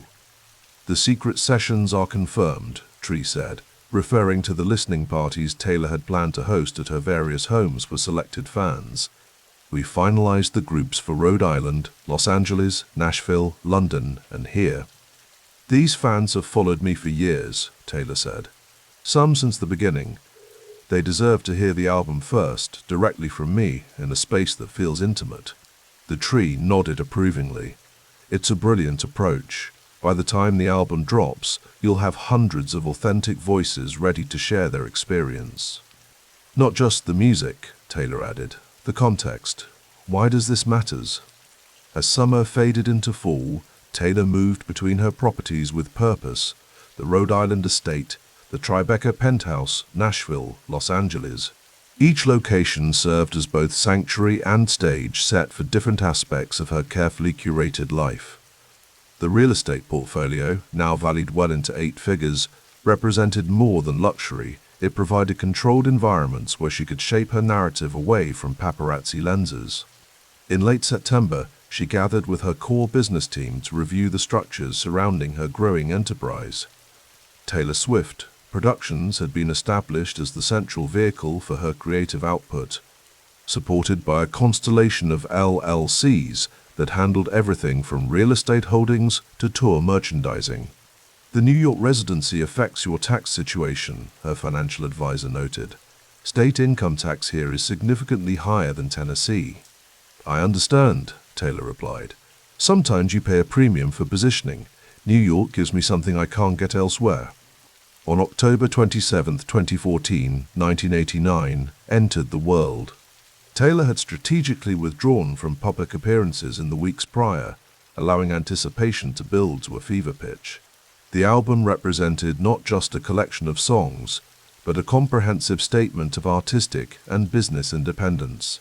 The first week's sales figures arrived like a thunderclap, 1,287,000 copies, making it the fastest-selling album in 12 years. In an era when streaming had decimated album sales, when 100,000 units was considered a success, Taylor had delivered an undeniable referendum on her approach. 3 days later, she announced the removal of her entire catalog from Spotify. "It's not about punishing a platform," she explained to Tree as headlines erupted across the music industry press. "It's about establishing that an artist's work has non-zero value. Exposure doesn't pay rent." The industry reaction was swift and divided. Some executives dismissed it as a publicity stunt. Others recognized it as the opening salvo in a larger battle over artist compensation in the streaming era. For Taylor, it was simply the logical extension of principles she'd held since watching her songwriter father return from industry meetings years earlier, explaining how publishing rights worked, how royalties flowed or didn't. In her Tribeca penthouse that evening, Taylor stood again at the windows, watching the city lights wink on as dusk settled over Manhattan. Jack Antonoff sat at the piano, playing gentle improvisations on themes they'd explored for the album. "You know they're calling you calculated," he said without looking up from the keys. Taylor smiled. "They've been calling me calculated since I was 16, as if planning your career was somehow unseemly." "Especially for a young woman," Jack added. "Especially for a young woman," she agreed. "Men get called visionaries for the same behaviors." She moved away from the window and sat beside him on the bench. "My mother taught me something valuable very early on. She said that in business, people will always try to make you feel like your preparation is somehow manipulative, that you should apologize for doing your homework. But preparation isn't manipulation, it's respect. Respect for yourself, respect for your audience." Jack nodded, his fingers still moving across the keys. "And that's what all this is about, the houses, the album, pulling your music from Spotify." "It's about setting terms," Taylor said, watching his hands create melody from nothing. "In this industry, if you don't set your terms, someone else will set them for you, usually to your disadvantage." Outside, the Manhattan night deepened, millions of stories unfolding behind lit windows. Inside Taylor Swift's carefully constructed world, one particular story was being written with deliberate precision, not just songs about love and heartbreak, but a larger narrative about value and control in an industry undergoing seismic change. By year's end, as 1989 continued its commercial dominance and her stance against undervalued streaming made global headlines, Taylor had established herself as something more than a singer-songwriter who had successfully pivoted from country to pop. She had emerged as a strategic force, an artist whose business acumen matched her creative gifts, whose understanding of her worth would reshape how an entire generation of musicians approached their careers. In her quiet moments, away from the cameras and the crowds, she sometimes thought about the teenage girl who had once walked Nashville's Music Row with her guitar and a dream. That girl could never have imagined the Tribeca penthouse, the Rhode Island estate, the global platform, but she had always understood, intuitively, that her stories had value, and that protecting that value would be a lifelong endeavor. The rain fell in sheets against the windows of the secluded studio in Rhode Island, a rhythmic percussion that matched the pounding in Taylor Swift's chest. She stood motionless, her phone clutched in her hand, illuminating her face with its cold blue glow. The hashtag was everywhere now. Hashtag Taylor Swift is over party. A digital funeral for a career she'd spent over a decade building. "A million little paper cuts," she whispered to herself, scrolling through the vitriol. Snake emojis flooded her mentions by the thousands. The edited phone call with Kanye West had leaked that morning, carefully curated to make her look like a liar about his song Famous. Kim Kardashian had orchestrated the character assassination with surgical precision. Taylor placed her phone face down on the piano. In the reflection of the polished ebony, she caught a glimpse of herself, thinner now, more guarded than the girl who'd conquered stadiums just months earlier. She pressed a key, letting a single note hang in the air. "I'd like to be excluded from this narrative," she had written in her notes app before posting to Instagram. Her final public statement before the silence would begin.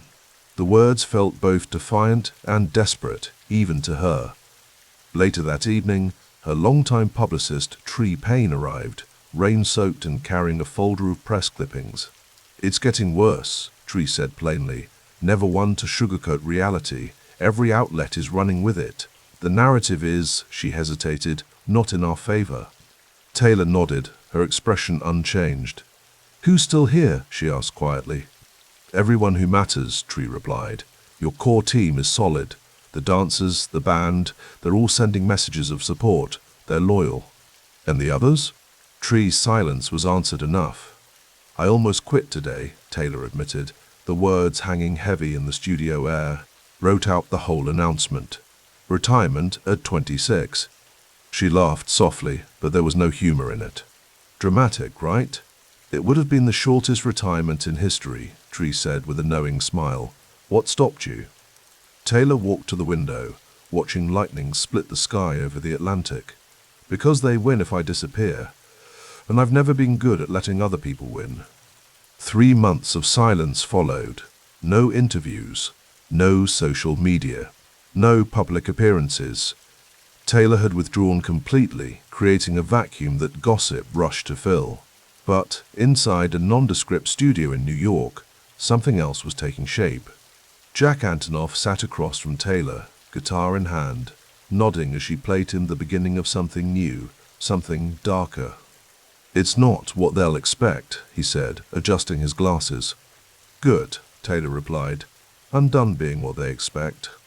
The song that would become "Look What You Made Me Do" emerged from those sessions, a declaration that the old Taylor was dead. The board in her writing room filled with lyrics, concepts, and a new aesthetic vocabulary.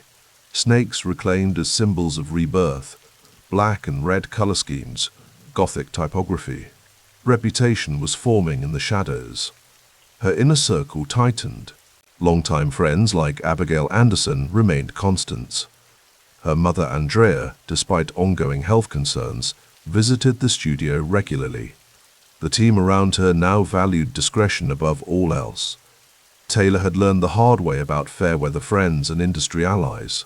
"We're changing everything," she told her management team during a rare meeting at her Tribeca apartment. The space was dimly lit, minimalist compared to the country chic style she'd favored just years earlier. The partnerships, the promotional strategy, everything. Her endorsement portfolio was being recalibrated. The Diet Coke contract remained, as did deals with Keds and AT&T, but her focus was shifting toward ownership rather than partnership. The lesson of 2016 had been clear. Other people's platforms could be weaponized against you. Denver, Colorado, August 2017. Taylor sat perfectly straight in the courtroom, her shoulder-length blonde hair pulled back, wearing a high-necked black dress with white collar. The contrast to her usual stage presence couldn't have been starker, but her composure remained absolute. Across the room sat David Mueller, the radio DJ who had groped her during a meet and greet 4 years earlier. When Taylor had reported him, he'd lost his job. Then he sued her for $3 million. Now she was countersuing for exactly $1. "Ms. Swift," Mueller's attorney addressed her, "if you're so sure my client grabbed you, why don't the photographs show the front of your skirt wrinkled or ruffled?" A flash of something cold moved behind Taylor's eyes before she answered. "Because my ass is in the back of my body." The gallery's surprised murmurs were silenced by the judge, but Taylor continued with unwavering clarity. "I'm not going to let you or your client make me feel in any way that this is my fault," she testified. "I am being blamed for the unfortunate events of his life that are a product of his decisions, not mine." Later, alone with her mother in a private room of the courthouse, Taylor finally let the mask slip. "I feel sick," she admitted, accepting the water Andrea offered, "but it was worth it." Andrea nodded. "You made yourself heard." "It wasn't just for me," Taylor said. "It was for every girl who's been told to stay quiet." The symbolism of the $1 verdict wasn't lost on anyone when the jury ruled in her favor days later. The money went into an envelope, but her substantial private donation to the Joyful Heart Foundation, supporting sexual assault survivors, demonstrated the true value she placed on the victory. Autumn in New York brought crisp air and the final preparations for Reputation's release. Taylor had maintained her public silence for nearly a year, even as the album's first singles reignited the charts. The snake imagery that had once been used to taunt her now adorned merchandise and promotional materials, a venomous reclamation. In her Tribeca apartment, Taylor practiced vocals while using a specialized steaming device to maintain her throat. The upcoming stadium tour would be the most physically demanding of her career, and her daily routine now included Pilates and strength training to prepare. Her choreographer arrived for an evening session, spreading out diagrams of the stadium staging on her dining table. The main stage is 65 feet tall, he explained, pointing to the renderings, with the Cobra inflatable reaching nearly the same height. Taylor studied the plans. And the flying platform takes you over both center sections. It's the highest production value of any tour currently running. Taylor nodded, satisfied.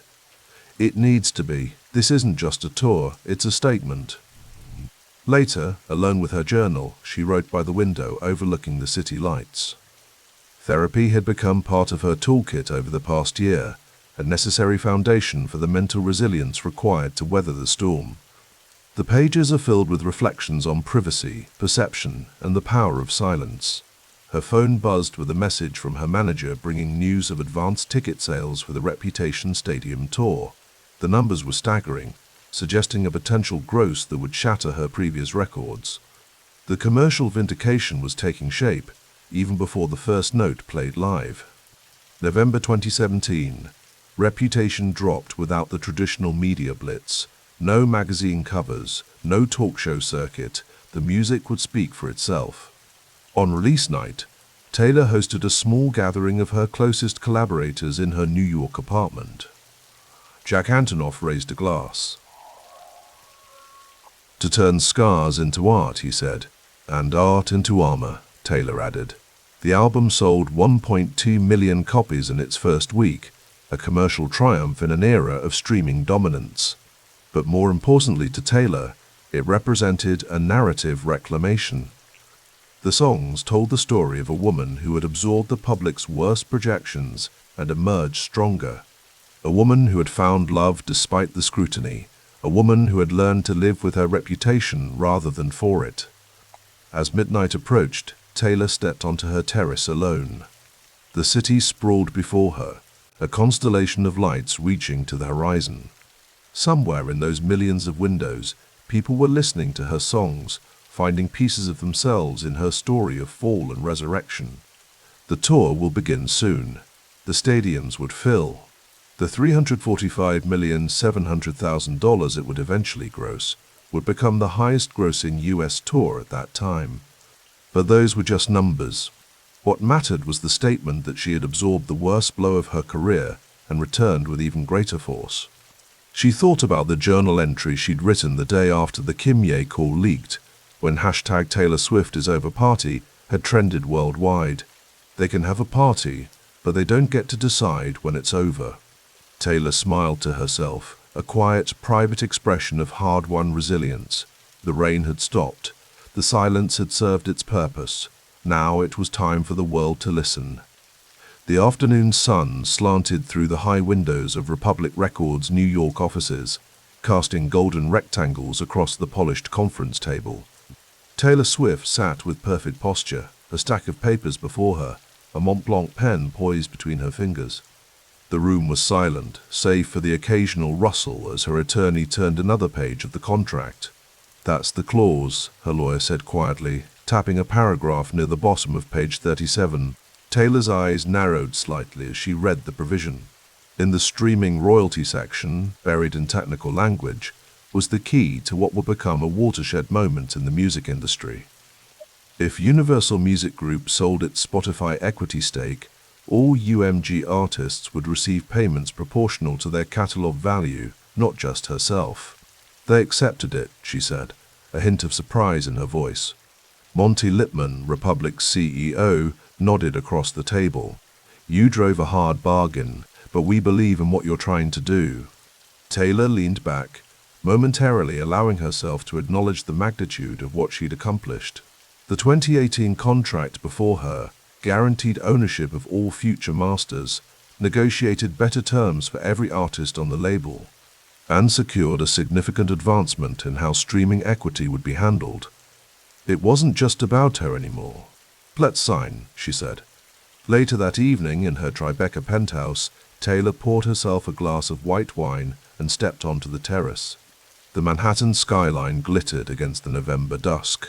She pulled her cardigan tighter against the chill and gazed toward the financial district, where towers of capital and ambition reached skyward. Her phone buzzed with a text from her mother. Have you seen the numbers from vote.org?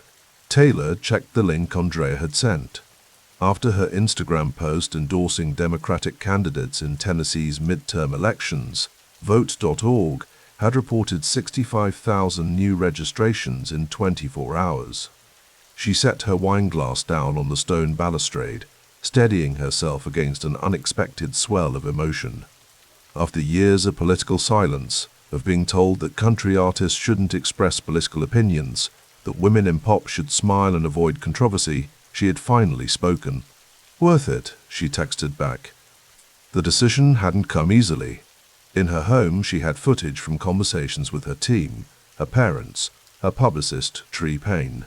The documentary cameras captured her tearful arguments against remaining silent during another election cycle. I need to be on the right side of history, she had insisted, her voice breaking. If I get bad press for saying don't put a homophobic racist in office, then I get bad press. Now, watching the registration numbers climb, she felt something shift within her, the expansion of what ownership truly meant.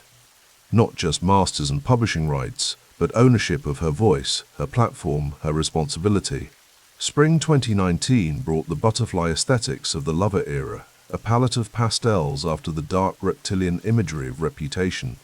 In her home studio, Taylor reviewed the cover art mock-ups, while her assistant arranged travel details for upcoming promotion.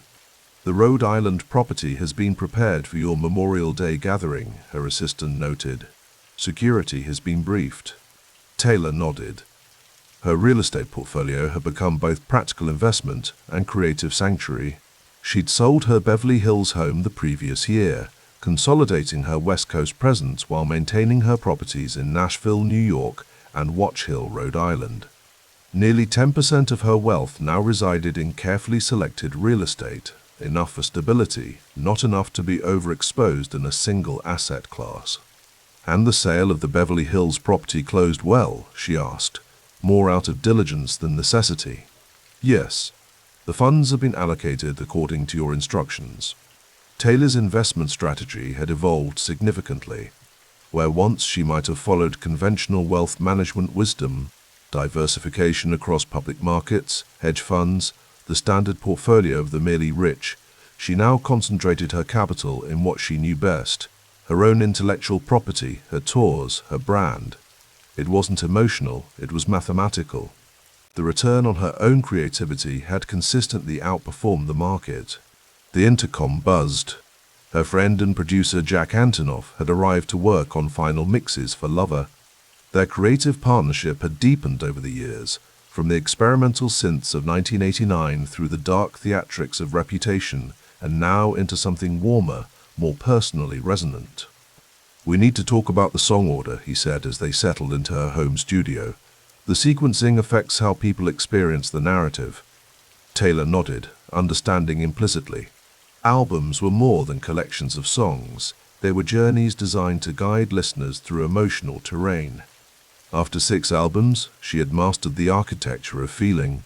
What neither of them knew as they debated track listings that spring afternoon was that the album's narrative would soon be overshadowed by a far more dramatic story, one involving ownership, betrayal, and an unprecedented reclamation project.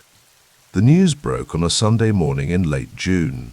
Taylor was at home when her phone began buzzing incessantly. Notifications flooded her screen, texts from friends, alerts from news outlets, messages from her team. She opened her browser and saw the headlines. Big Machine Label Group, her former label and the owner of her first 6 albums, had been sold to Scooter Braun's Ithaca Holdings for approximately $300 million. Her life's work, every song she'd written between 15 and 25, now belonged to a man she considered an enemy. The room seemed to tilt. She called her father. "Did you know?" she asked, her voice unnaturally calm. "I just found out," Scott Swift replied, his own voice heavy. "They didn't give us any real opportunity to bid." In her home office, Taylor paced, her mind racing through scenarios. The business implications were clear. She no longer controlled the original recordings of 6 albums representing 13 years of work. The personal implications felt even more profound. Her nemesis now owned her narrative. The next day, she sat at her computer, fingers hovering over the keyboard. The Tumblr post she was about to publish would ignite the most public battle of her career. It would reveal private pain, business machinations, and a sense of betrayal that cut to the core of her identity as an artist. "I learned about Scooter Braun's purchase of my masters as it was announced to the world," she wrote, each word carefully chosen. "All I could think about was the incessant, manipulative bullying I've received at his hands for years." Before pressing publish, she paused. The business strategist in her, the woman who had read every contract since she was 15, who understood royalty structures and catalog valuations, knew what she was about to unleash. The artist in her knew she had no choice. She hit publish. The strategy meeting convened at her New York apartment 2 weeks later. Present were her attorneys, her parents, and key members of her management team. On the agenda, how to respond to the master's sale beyond the public statement. "We have 2 paths," her lead attorney explained, laying out documents on Taylor's dining table. "We can attempt to negotiate a purchase of the masters from Braun and Borchetta, or we can exercise the re-recording rights when they become available." Taylor sat silently, fingers steepled before her. The first option meant paying hundreds of millions to people she believed had acted in bad faith. The second option meant years of painstaking work to recreate her catalogue. "What's the timeline on re-recording rights?" she asked. "November 2020 for the early albums," her lawyer replied. The contracts had standard provisions preventing re-recording for a specific period after release. Taylor nodded, her decision already forming. The moral calculus was clear. She would not enrich those who had acquired her work without her consent. Instead, she would create substitutes, Taylor's versions, that would give fans an ethical alternative. "We re-record everything," she said finally. "We make it an event. We bring the fans along on the journey." The room was quiet as the implications settled. What she proposed was unprecedented, a systematic reclamation of her catalogue through perfect substitution. It wasn't just business, it was a revolution disguised as nostalgia. "It will take years," someone pointed out. Taylor's lips curved into a small smile. "I have time."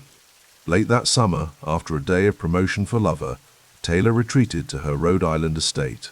The massive seaside mansion, with its white columns and sweeping views of the Atlantic, had become her favorite place to decompress. In the library, with its shelves of first editions and comfortable reading chairs, she found the perspective that often eluded her in the city. A documentary film crew had been following her intermittently, capturing footage for what would become Miss Americana.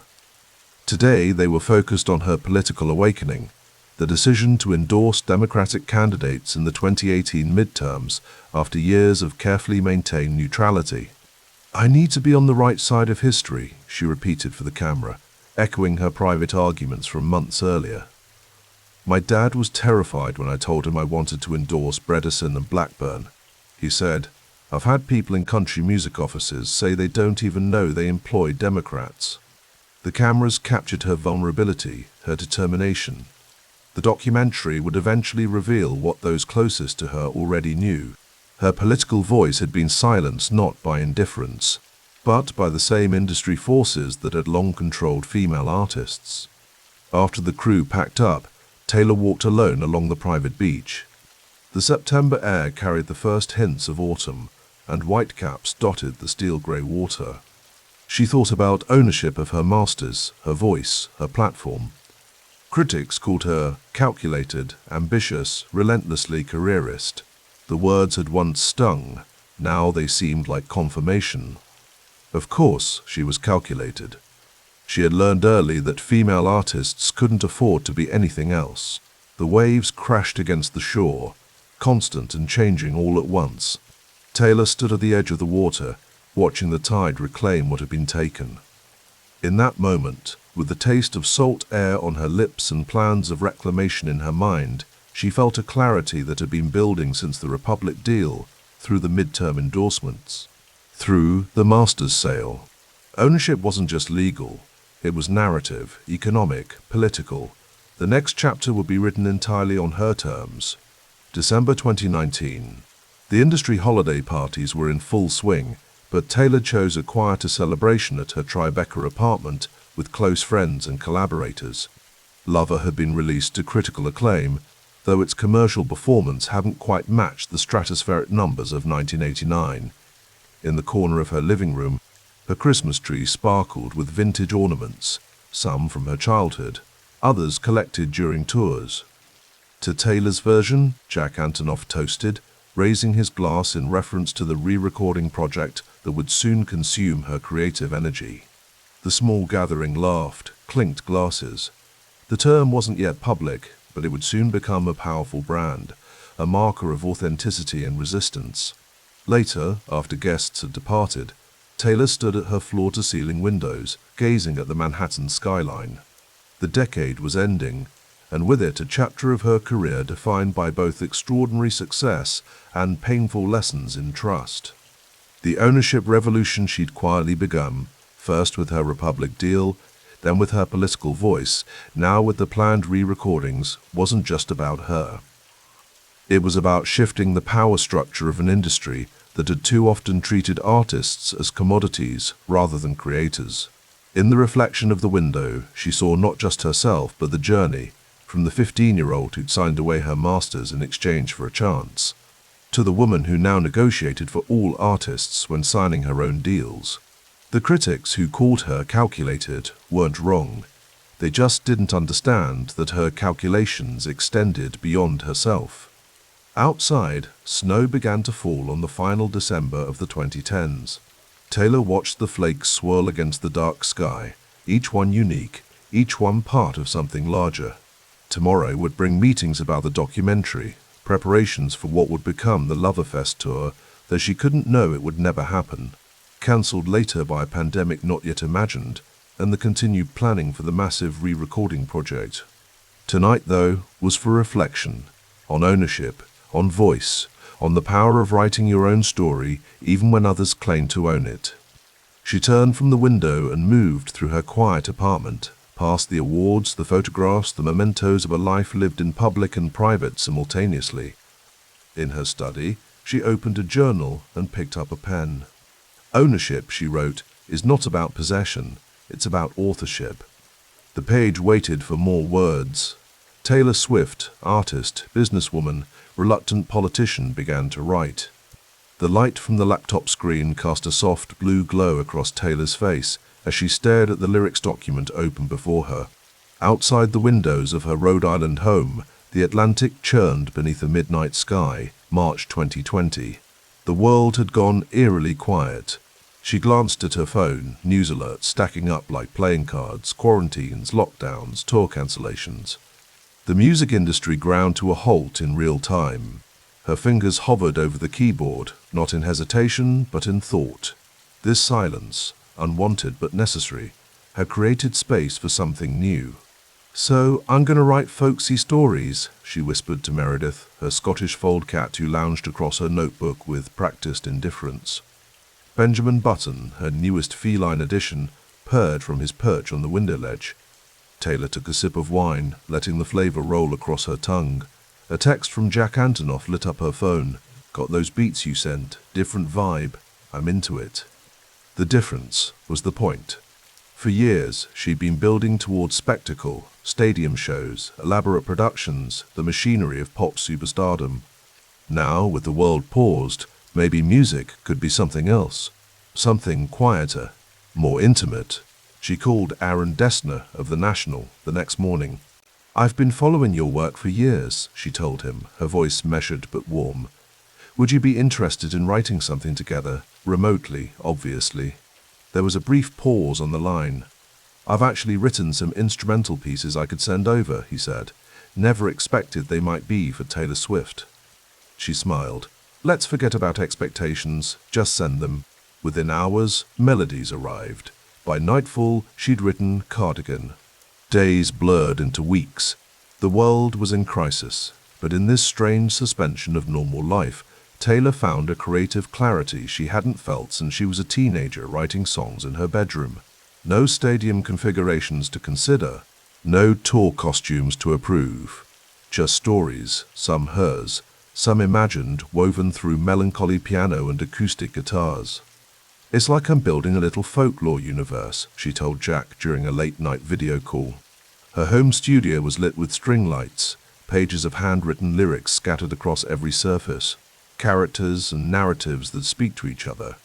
So, not a quarantine album about being stuck at home. "God, no," she laughed. "The opposite. It's about escape, creating worlds when you can't physically go anywhere." By July, they had 16 songs. No focus groups, no marketing meetings, just music created in isolation, passed back and forth over digital channels. When she called Republic Records to discuss release strategies, the executives expected timelines, promotional schedules, and the usual machinery. "I want to release it this Friday," she said instead. "This Friday." The shock was audible. "Taylor, we need time to." "The world doesn't have time right now," she said, her voice gentle but firm. "People are suffering. Music shouldn't be about rollouts and campaigns right now. It should just arrive." On July 23rd, she announced the album with a simple Instagram post. Less than 24 hours later, Folklore was in the world. While critics praised the indie folk pivot and fans dissected lyrics, Taylor was already halfway through writing its companion. Evermore took shape through autumn, as gold and crimson leaves fell outside her window and the pandemic stretched on. Between recording sessions, an unexpected vindication arrived. In March, the full, unedited phone call between her and Kanye West from 2016 leaked online, the conversation that had led to her public vilification, the snake emojis, the cancellation. The recording proved what she'd maintained all along. She hadn't approved the lyrics that referred to her as "that bitch." "Does it feel good?" asked Tree Payne, her longtime publicist, when the public narrative began shifting back in her favor. Taylor was curled in an armchair, teacup in hand. "It feels complicated," she said finally. "Vindication doesn't undo the damage, and it took something illegal, the leak, to reveal the truth." She set down her cup. "But it's valid that what I built with Reputation wasn't an overreaction, it was survival." As 2020 gave way to 2021, a new challenge emerged. The battle for her musical legacy had entered a critical phase. Scooter Braun had sold her masters to Shamrock Holdings for a reported $300 million without offering her the chance to buy them herself. In her wood, paneled home studio, Taylor laid out the strategy for her team over video call. On her desk sat the master recording contracts for Fearless Taylor's version. "We're recreating them note for note, instrument for instrument," she explained, holding up pages of production notes. "Same songs, same arrangements. The only difference is that I own them." "The budget per album is reasonable, 10 to 15 million, added her financial advisor. "But the return could be hundreds of millions in reclaimed catalog value." Taylor nodded. "It's not just about money. It's about proving the value isn't in the master recording, it's in the artist's relationship with the fans. When I release these versions, if fans choose mine over the originals, we demonstrate where the real power lies." In April 2021, Fearless Taylor's version arrived. The streams for the original recordings plummeted almost immediately as fans migrated en masse to the new versions. By November, Red Taylor's version followed, complete with the 10-minute version of All Too Well that fans had speculated about for years. Between these professional victories, Taylor maintained a quiet but consistent philanthropy. When tornadoes devastated Tennessee in March 2020, she donated $1 million for relief efforts. Throughout the pandemic, she made direct contributions to fans who posted about losing jobs or struggling with medical bills. Food banks received substantial anonymous donations that were later traced back to her. One evening in late 2021, as autumn faded toward winter, Taylor sat in her Tribeca apartment, Olivia Benson, her third cat, named after the Law & Order character, purring beside her. Outside, New York was coming back to life. Restaurants reopening, theaters raising curtains, the persistent hum of recovery. Her phone buzzed with a notification. An article about celebrity private jet usage had highlighted her carbon footprint, questioning the environmental impact of her travel. "They're not entirely wrong," she said to her assistant. "Let's make sure people know the plane is often loaned out when I'm not using it, but we should also look at carbon offsets for the tours when they restart." She turned back to the window, watching lights flicker on across the city skyline. The pandemic had forced a recalibration for everyone. For her, it had created space for artistic experimentation that might never have happened otherwise. The Folklore, Evermore era had brought her a third Album of the Year Grammy. The re-recordings were proving financially brilliant while giving fans the moral choice they wanted. "I keep thinking about that documentary," she said, referencing Miss Americana, which had been released in early 2020, just before the world changed. "All those years I spent trying to be what everyone wanted. The good girl. The people pleaser." She picked up her notebook, worn leather with pages dog-eared and ink smudged. "The pandemic taught everyone what really matters," she continued, more to herself than anyone else. "For me, it's the songs, the stories, the freedom to create without calculation." As 2021 drew to a close, Taylor sat at her typewriter, the vintage machine she'd used to write liner notes for both Folklore and Evermore. The keys clicked rhythmically as she composed a letter to accompany the vinyl pressing of Red Taylor's version. "These are the original stories," she typed, "the ones worth fighting for, the ones worth owning." Outside, the first snow of winter began to fall, dusting New York City in white. She paused, looking out at the transformed landscape. The world was still uncertain, still healing, but within that uncertainty, she had found both artistic rebirth and vindication. The quiet of lockdown had amplified her creative voice. The battle over her masters had clarified her purpose. The typewriter ribbon continued its journey as her fingers resumed their dance across the keys. There was still more of the story to tell, more music to reclaim, more chapters to write in her own hand. And now, more than ever, she understood that ownership of narrative, of music, of self was the most valuable currency of all. Night fell over the stadium as the final notes of Karma echoed into the darkness. Taylor Swift stood center stage, her sequined bodysuit catching the light like stars in a private galaxy, sweat glistening on her forehead despite the autumn chill. 152,000 eyes fixed upon her, 70,000 souls suspended in a moment that would soon become memory. "Thank you, Tokyo," she whispered into the microphone, her voice slightly hoarse from the 3-hour performance. "You've been magic tonight." As the crowd roared, she took one last bow and slipped backstage, where the chaos of the era's tour machine continued its perpetual motion. Assistants, dancers, sound technicians all moved with practiced precision, dismantling the cathedral of light and sound that had, for one evening, transformed this concrete coliseum into something sacred. In her dressing room, Taylor sank into a chair, closing her eyes for a moment as her longtime assistant placed a steaming cup of honey lemon tea on the table beside her. "That makes 97, said the assistant, referencing a number they both understood without explanation. 97 shows completed, 55 remaining." Taylor nodded, reaching for her phone to check the time, 11:47 p.m. local. Back in New York, markets would be opening soon. She scrolled through her notifications, hundreds of them, from congratulatory texts to business queries requiring attention. "The AMC numbers came in," said her financial director, appearing in the doorway with his iPad. He remained standing, understanding the unspoken protocol. Taylor preferred these briefings quick, direct, and while she was still in performance mode, The adrenaline made the mathematics more digestible. The film crossed 200 million global. Your percentage works out to about 130, give or take final accounting. Taylor sipped her tea, processing the information, not with surprise, but with the quiet satisfaction of a chess player whose strategy was unfolding as anticipated. The concert film had been a calculated risk, bypassing traditional studios, negotiating directly with AMC, retaining creative control and a far larger percentage than industry standard. Now the gambit had paid dividends, literally. "And the album?" she asked. Still holding.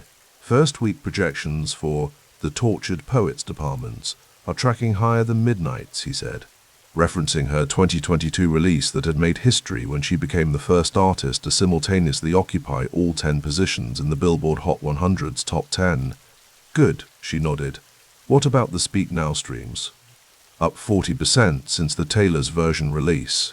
1989's re-release has accelerated the migration pattern. We're seeing fans actively switching their playlists. The substitution effect is working." She smiled faintly. Each re-recorded album was another piece of herself reclaimed, another asset transferred back onto her side of the ledger. It wasn't just about money, though the economics were undeniable. It was about ownership, control, legacy. "The team needs to know about Dallas," her tour manager interjected, hovering respectfully near the doorway. 3 shows there next month, and the mayor's office is projecting $150 million economic impact for the city. They're requesting some kind of acknowledgement. "A swift lift," Taylor murmured with a tired smile, referencing the term economists had coined for the economic surge her tour brought to each host city. Hotel bookings, restaurant reservations, transportation, merchandise.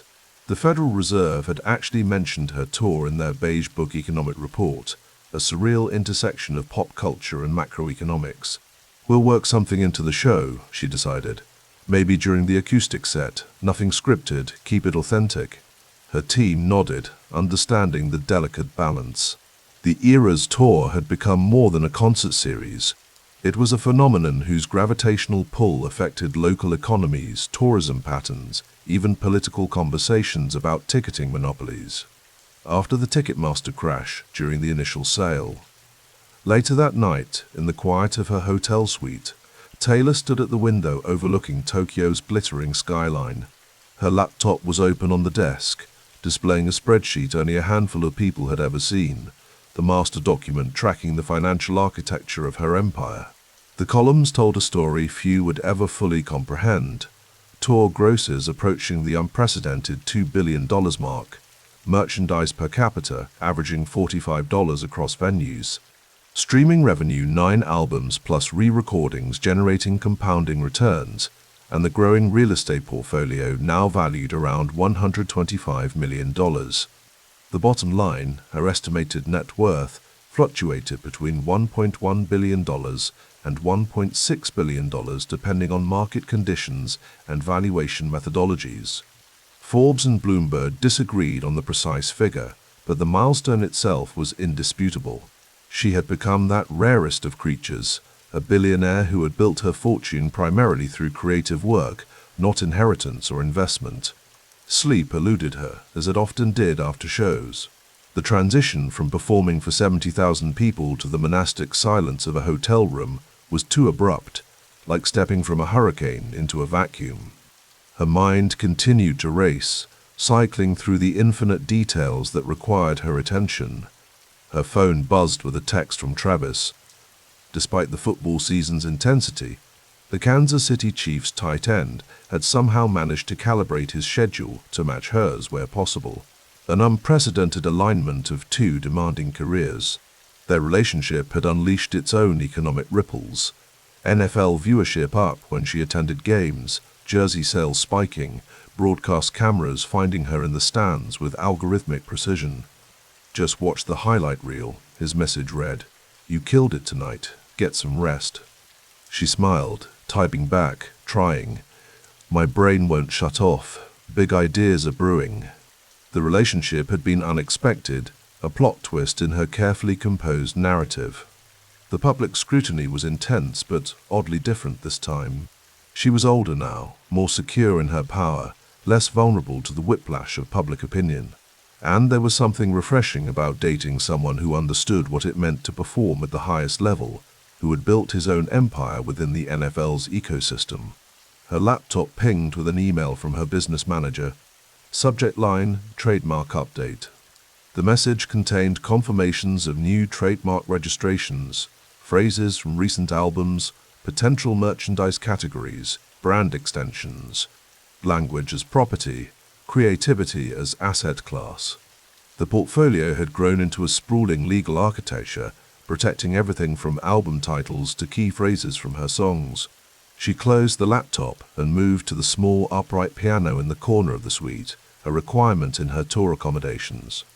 Her fingers found familiar patterns, playing softly as she hummed fragments of a melody that had been haunting her for days. This was the wellspring of everything else, the songwriting. No matter how complex the business empire grew, its foundation remained those quiet moments when words and music aligned into something truthful. The next morning brought a video call with her management team in New York. On screen, they appeared as a grid of faces framed by Manhattan office windows, each person representing a different aspect of her operation: touring, recording, merchandise, legal, philanthropy. Time is officially announcing Person of the Year next week, her publicist informed her. They've confirmed it's you. Taylor nodded, absorbing the news with characteristic composure. Accolades had long ceased to be the goal. They were now simply markers along a path she had defined for herself. The Forbes piece mentions the billion-dollar threshold, her business manager continued. They're framing it around the touring numbers and catalog value. They've estimated the master recordings at around 600 million. Perspective, Taylor reminded them, a familiar refrain in these meetings: context matters. Her team understood the directive. The narrative around her wealth required careful framing, acknowledging the milestone while emphasizing the creative work. The years of touring, the battles over ownership that had shaped her business philosophy. The economic impact stories are helping, her strategic advisor noted. Publications are leading with job creation, local business boosts, tourism increases. It positions the success as communal, not just personal. Taylor considered this. The friendship bracelets, she said suddenly. Sorry? Her advisor asked. The friendship bracelets the fans make and trade at shows. Get some economists to look at that microeconomy. How many bracelets are being made? What's the average cost of materials? How many hours of labor? It's a perfect metaphor, fans creating value for each other alongside the official merchandise. Her team made notes, recognizing the narrative gold in the observation. The Swift economy was not just about ticket sales and streaming numbers. It encompassed countless satellite activities, fan-created content, concert travel, outfit planning, bracelet exchanges. A vast, unmeasured GDP of devotion. Weeks later, as the Eras Tour continued its global procession, Taylor sat in a production office beneath a stadium in Singapore, reviewing the latest financial projections. The tour's gross was now projected to surpass $2.2 billion by its conclusion, unprecedented territory in entertainment history. We're seeing unusual patterns in the ticket purchases, her tour director explained. About 15% of attendees are coming to multiple shows. Some fans are following the entire legs of the tour. Taylor nodded. The setlist variations are working, she said. This had been deliberate, changing surprise songs each night, rotating certain performance elements, creating a scarcity effect where each show was a unique, non-reproducible experience. It justified multiple attendances, turning concerts from one-time events into collectible experiences. There's also the Travis effect, her publicist noted carefully. When he attends shows, social media engagement increases about 40%. Secondary market ticket prices spike in cities where fans speculate he might appear. Taylor absorbed this information with a thoughtful expression. Her relationship had become its own kind of economic indicator, a variable in the complex equation of her public value. It was strange territory, personal happiness as market force. "Let's be careful there," she said finally. "I don't want that narrative to overshadow the show itself." Her team nodded, understanding the delicate balance between leveraging attention and protecting the art's integrity. Later that evening, as she prepared for another sold-out stadium, Taylor reviewed the latest draft of her upcoming speech for a New York University graduation ceremony. The invitation to receive an honorary doctorate had arrived months earlier, and she'd approached the address with characteristic thoroughness. The speech touched on her journey but focused particularly on ownership of work, of decisions, of narrative. "You are the architect of your own life," read one passage she had carefully refined, "and you know best what materials you need to build it." As she made final edits, an alert appeared on her phone, the latest economic figures from her touring team. Average merchandise spending had reached $48 per attendee across the last 10 shows. Scaled across the projected attendance of 10.6 million tickets, the merchandise alone would generate approximately $500 million in revenue. The numbers were almost abstract in their magnitude, too large to fully comprehend. Yet Taylor understood that each figure represented something tangible: a fan saving for months to buy a ticket, parents surprising a child with a concert t-shirt, friends traveling together to share an experience they would remember forever. This was the true alchemy of her career, transforming music into memory, memory into loyalty, loyalty into economic power. The billions weren't merely accumulating in investment accounts, they were crystallizing into something more durable: influence, independence, legacy. As the call to places came over the intercom, Taylor closed her laptop and rose from the desk. In moments, she would transform again from CEO to performer, from strategist to storyteller. The economic empire would fade temporarily from view, though it would continue its efficient operations in offices across multiple time zones.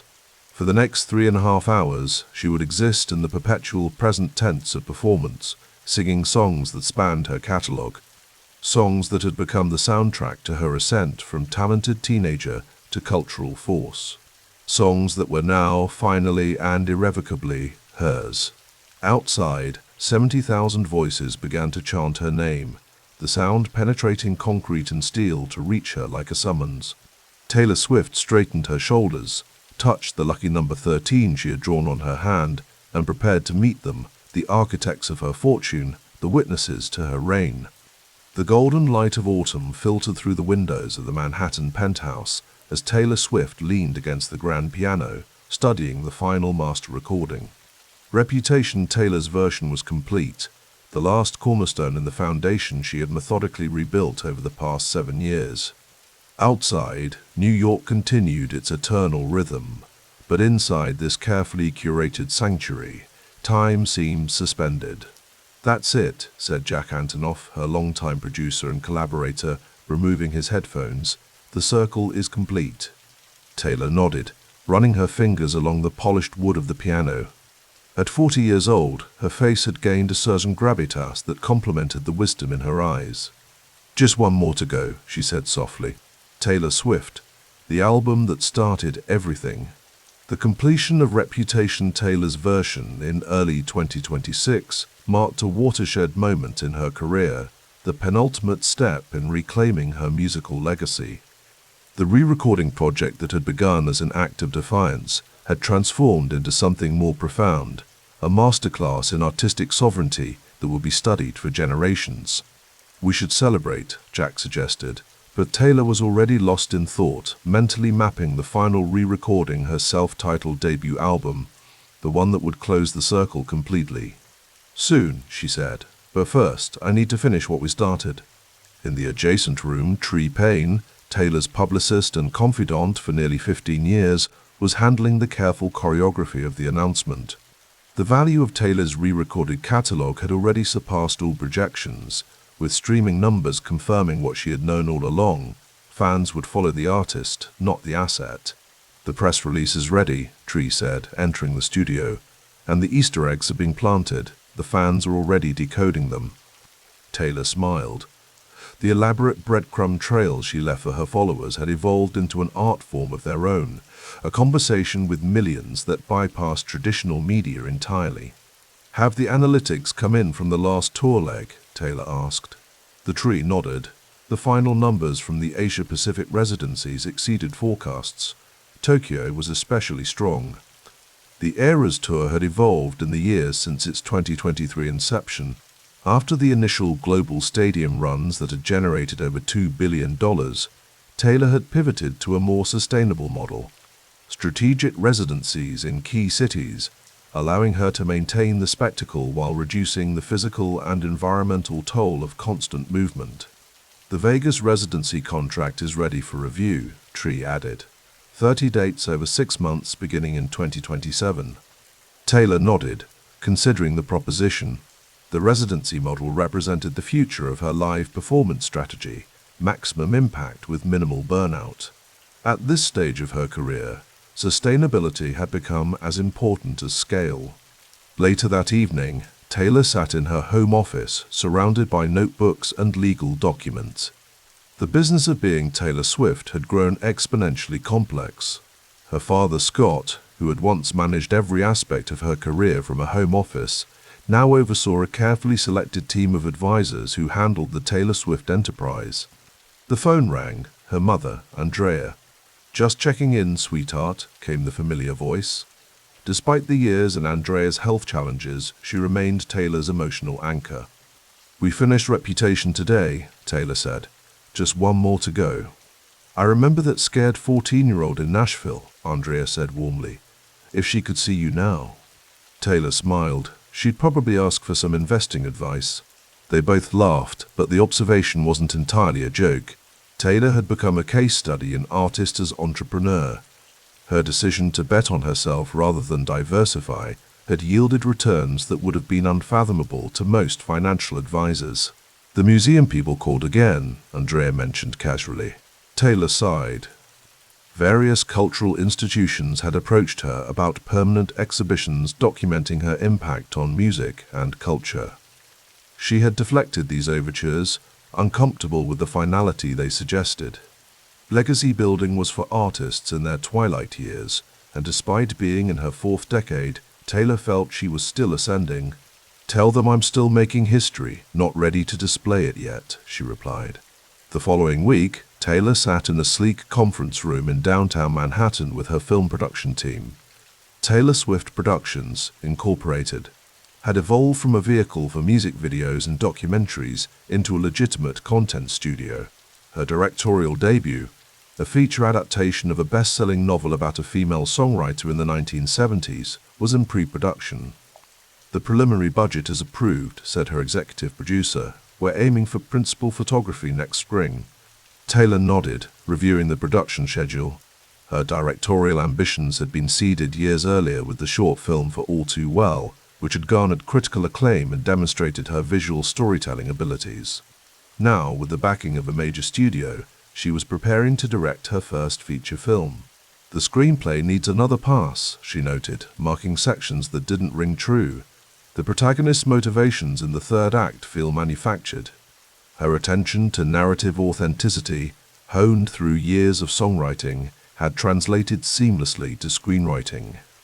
Story was story, regardless of medium, and Taylor's instinct for emotional truth remained her North Star. As autumn deepened into winter, Taylor found herself in a familiar place, her family's vacation home, surrounded by trusted collaborators for a 2-week songwriting retreat. Despite her expansion into other creative domains, songwriting remained her primary art form. "I'm thinking about legacy," Taylor said to Jack as they worked through a melody.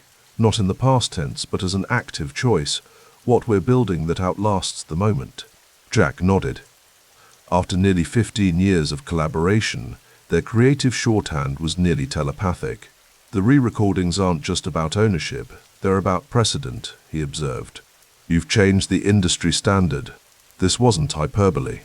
Since Taylor had begun reclaiming her catalog, newer artists had negotiated more favorable terms, citing her example. Major labels had adjusted their standard contracts. The ripple effects would be felt for generations. "I keep thinking about what I'd tell someone just starting out," Taylor mused, looking out at the December snow. Read every contract, own your masters, bet on yourself. The Taylor Swift playbook, Jack smiled, soon to be required reading in business schools everywhere. In early 2027, as Taylor Swift Taylor's version neared completion, she found herself increasingly focused on her philanthropic footprint. Historically, she had donated between $5 and $10 million annually to various causes, from disaster relief to arts education. But these contributions represented less than 1% of her annual earnings. Her wealth advisors had established a donor-advised fund years earlier, allowing for strategic, private giving. But as her fortune grew into the billions, Taylor recognized the opportunity, perhaps the responsibility to scale her impact. "I want to formalize the foundation," she told her father during a quarterly business review. "Something more structured than ad hoc donations." Scott nodded, making notes. "Focus areas?" "Arts education, climate initiatives, and women's economic empowerment," Taylor replied without hesitation. "And I want to significantly increase the annual commitment." The discussion turned to numbers, tens of millions rather than single digits, not a publicity exercise, but a genuine attempt to address systemic issues. "This isn't about optics," Taylor emphasized. "It's about impact." Scott understood. His daughter had always possessed an acute awareness of her platform's potential. The foundation would be another example of her characteristic approach, thorough, deliberate, and built to last. By mid-2027, with the re-recording project complete and her catalog fully reclaimed, industry analysts began speculating about a potential sale. Catalog acquisitions had become increasingly common, with legacy artists selling their life's work for 9- and 10-figure sums. "The offers are substantial," reported her business manager during a private meeting in her New York office, "well into the hundreds of millions." Taylor shook her head. "We didn't fight to reclaim these masters just to sell them off." Her position was firm. The re-recording project had never been primarily about money. It was about control, about principle. The reclaimed catalog represented something more valuable than its market price, the precedent it established for artistic sovereignty. "What about 10 years from now?" her manager pressed gently. "As part of a broader estate planning strategy?" Taylor considered this more carefully. Long-term thinking had always been her strength. "Perhaps," she conceded, "but only with ironclad provisions about usage, context, and artistic integrity, and not before I've had at least a decade of full ownership."